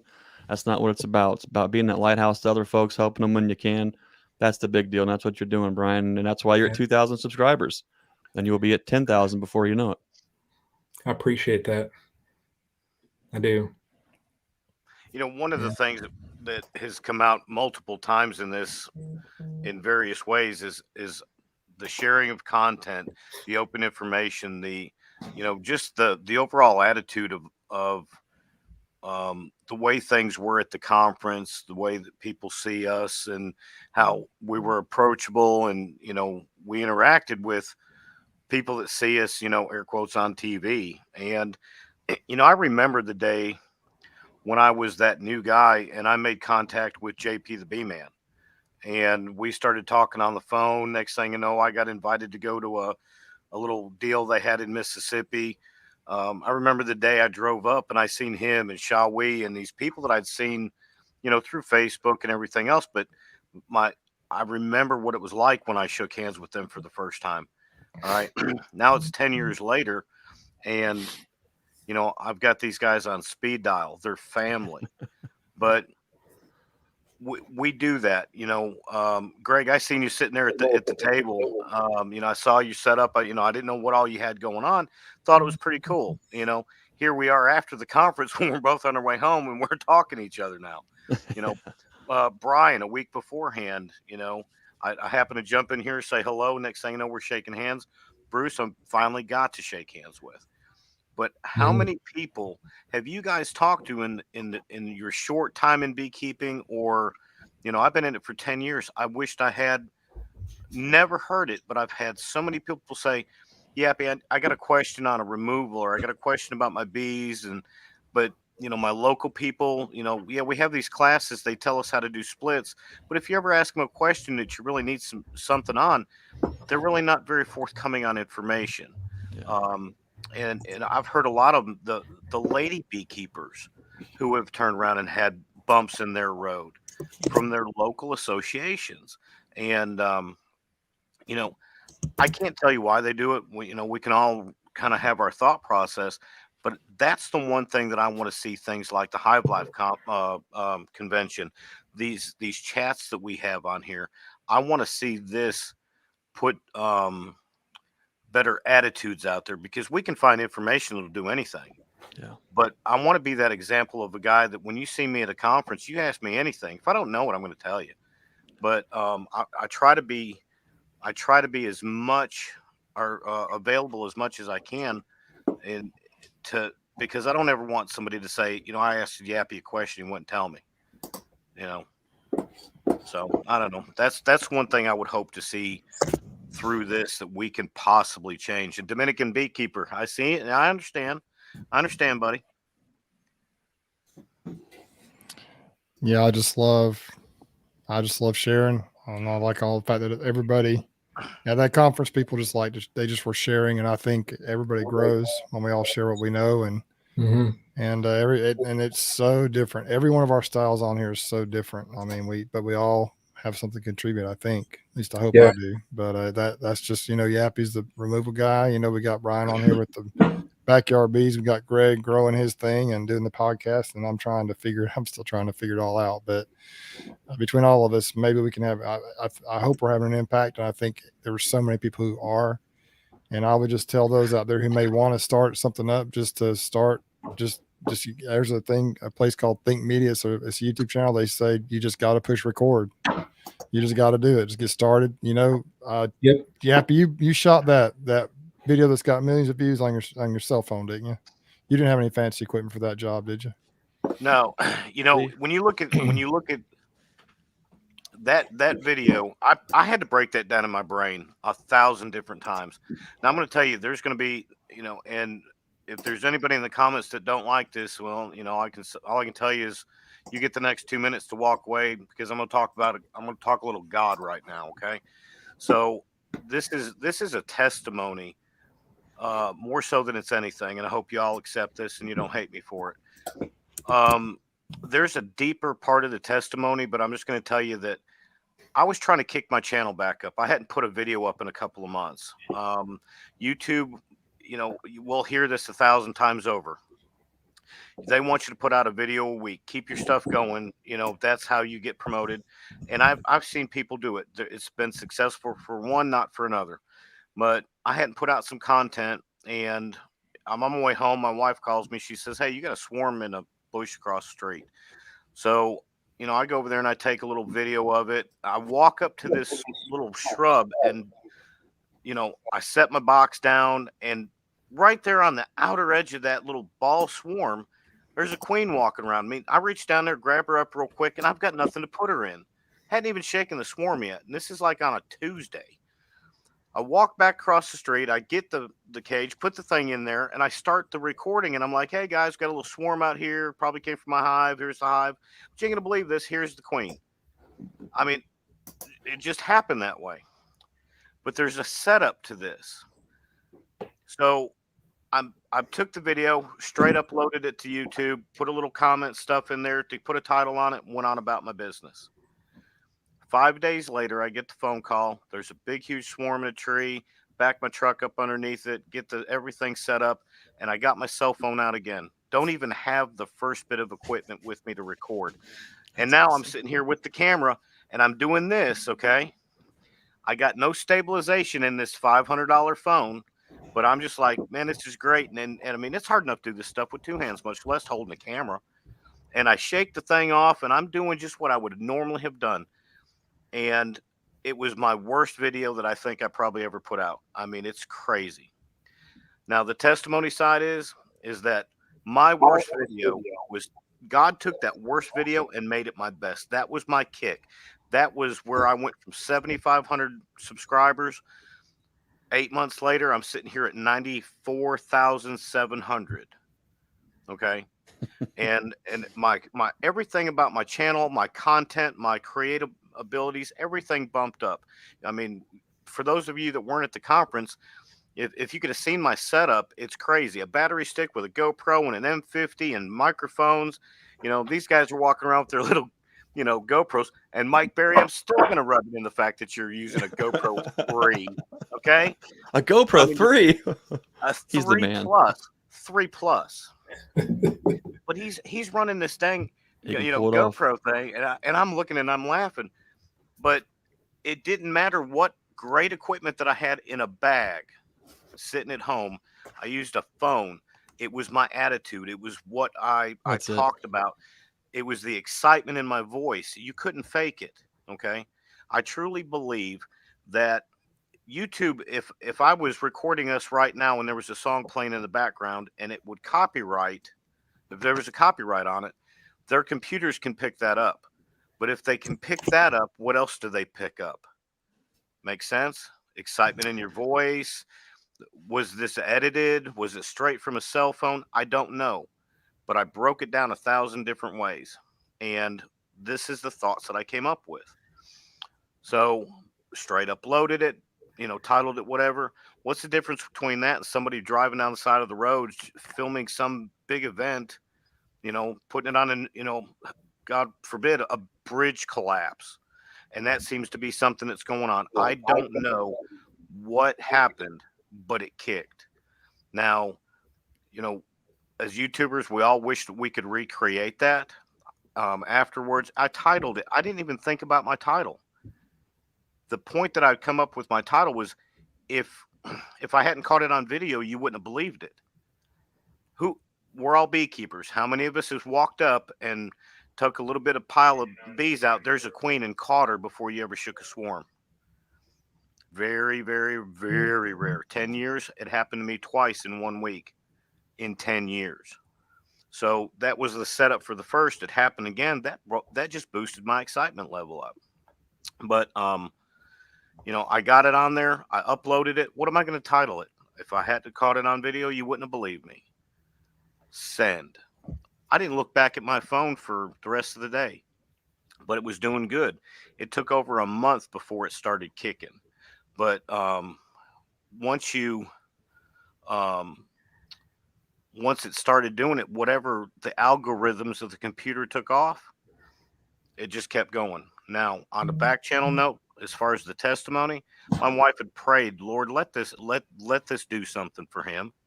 When it was doing good, she said, Lord, bless him more than he can stand. And a month later, things started going crazy. I went to bed one night and I told her, I said, when I wake up in the morning, I think I'm going to have this video hit 1 million views. And woke up the next morning, it was over 1 million. That was close, but I mean, we were getting there. So went through the next day, but here's where it gets crazy. Went to bed the next night and I said, baby, I think when we wake up in the morning, it'll be at 2 million. 1 million views in 24 hours. Wow. It did that for 10 days. The last night that I went to bed, I said, I don't think we're going to hit 12 tomorrow, honey.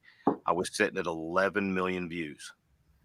So it blessed my family. It blessed everything. But man, it's put me on a greater map in a lot of ways.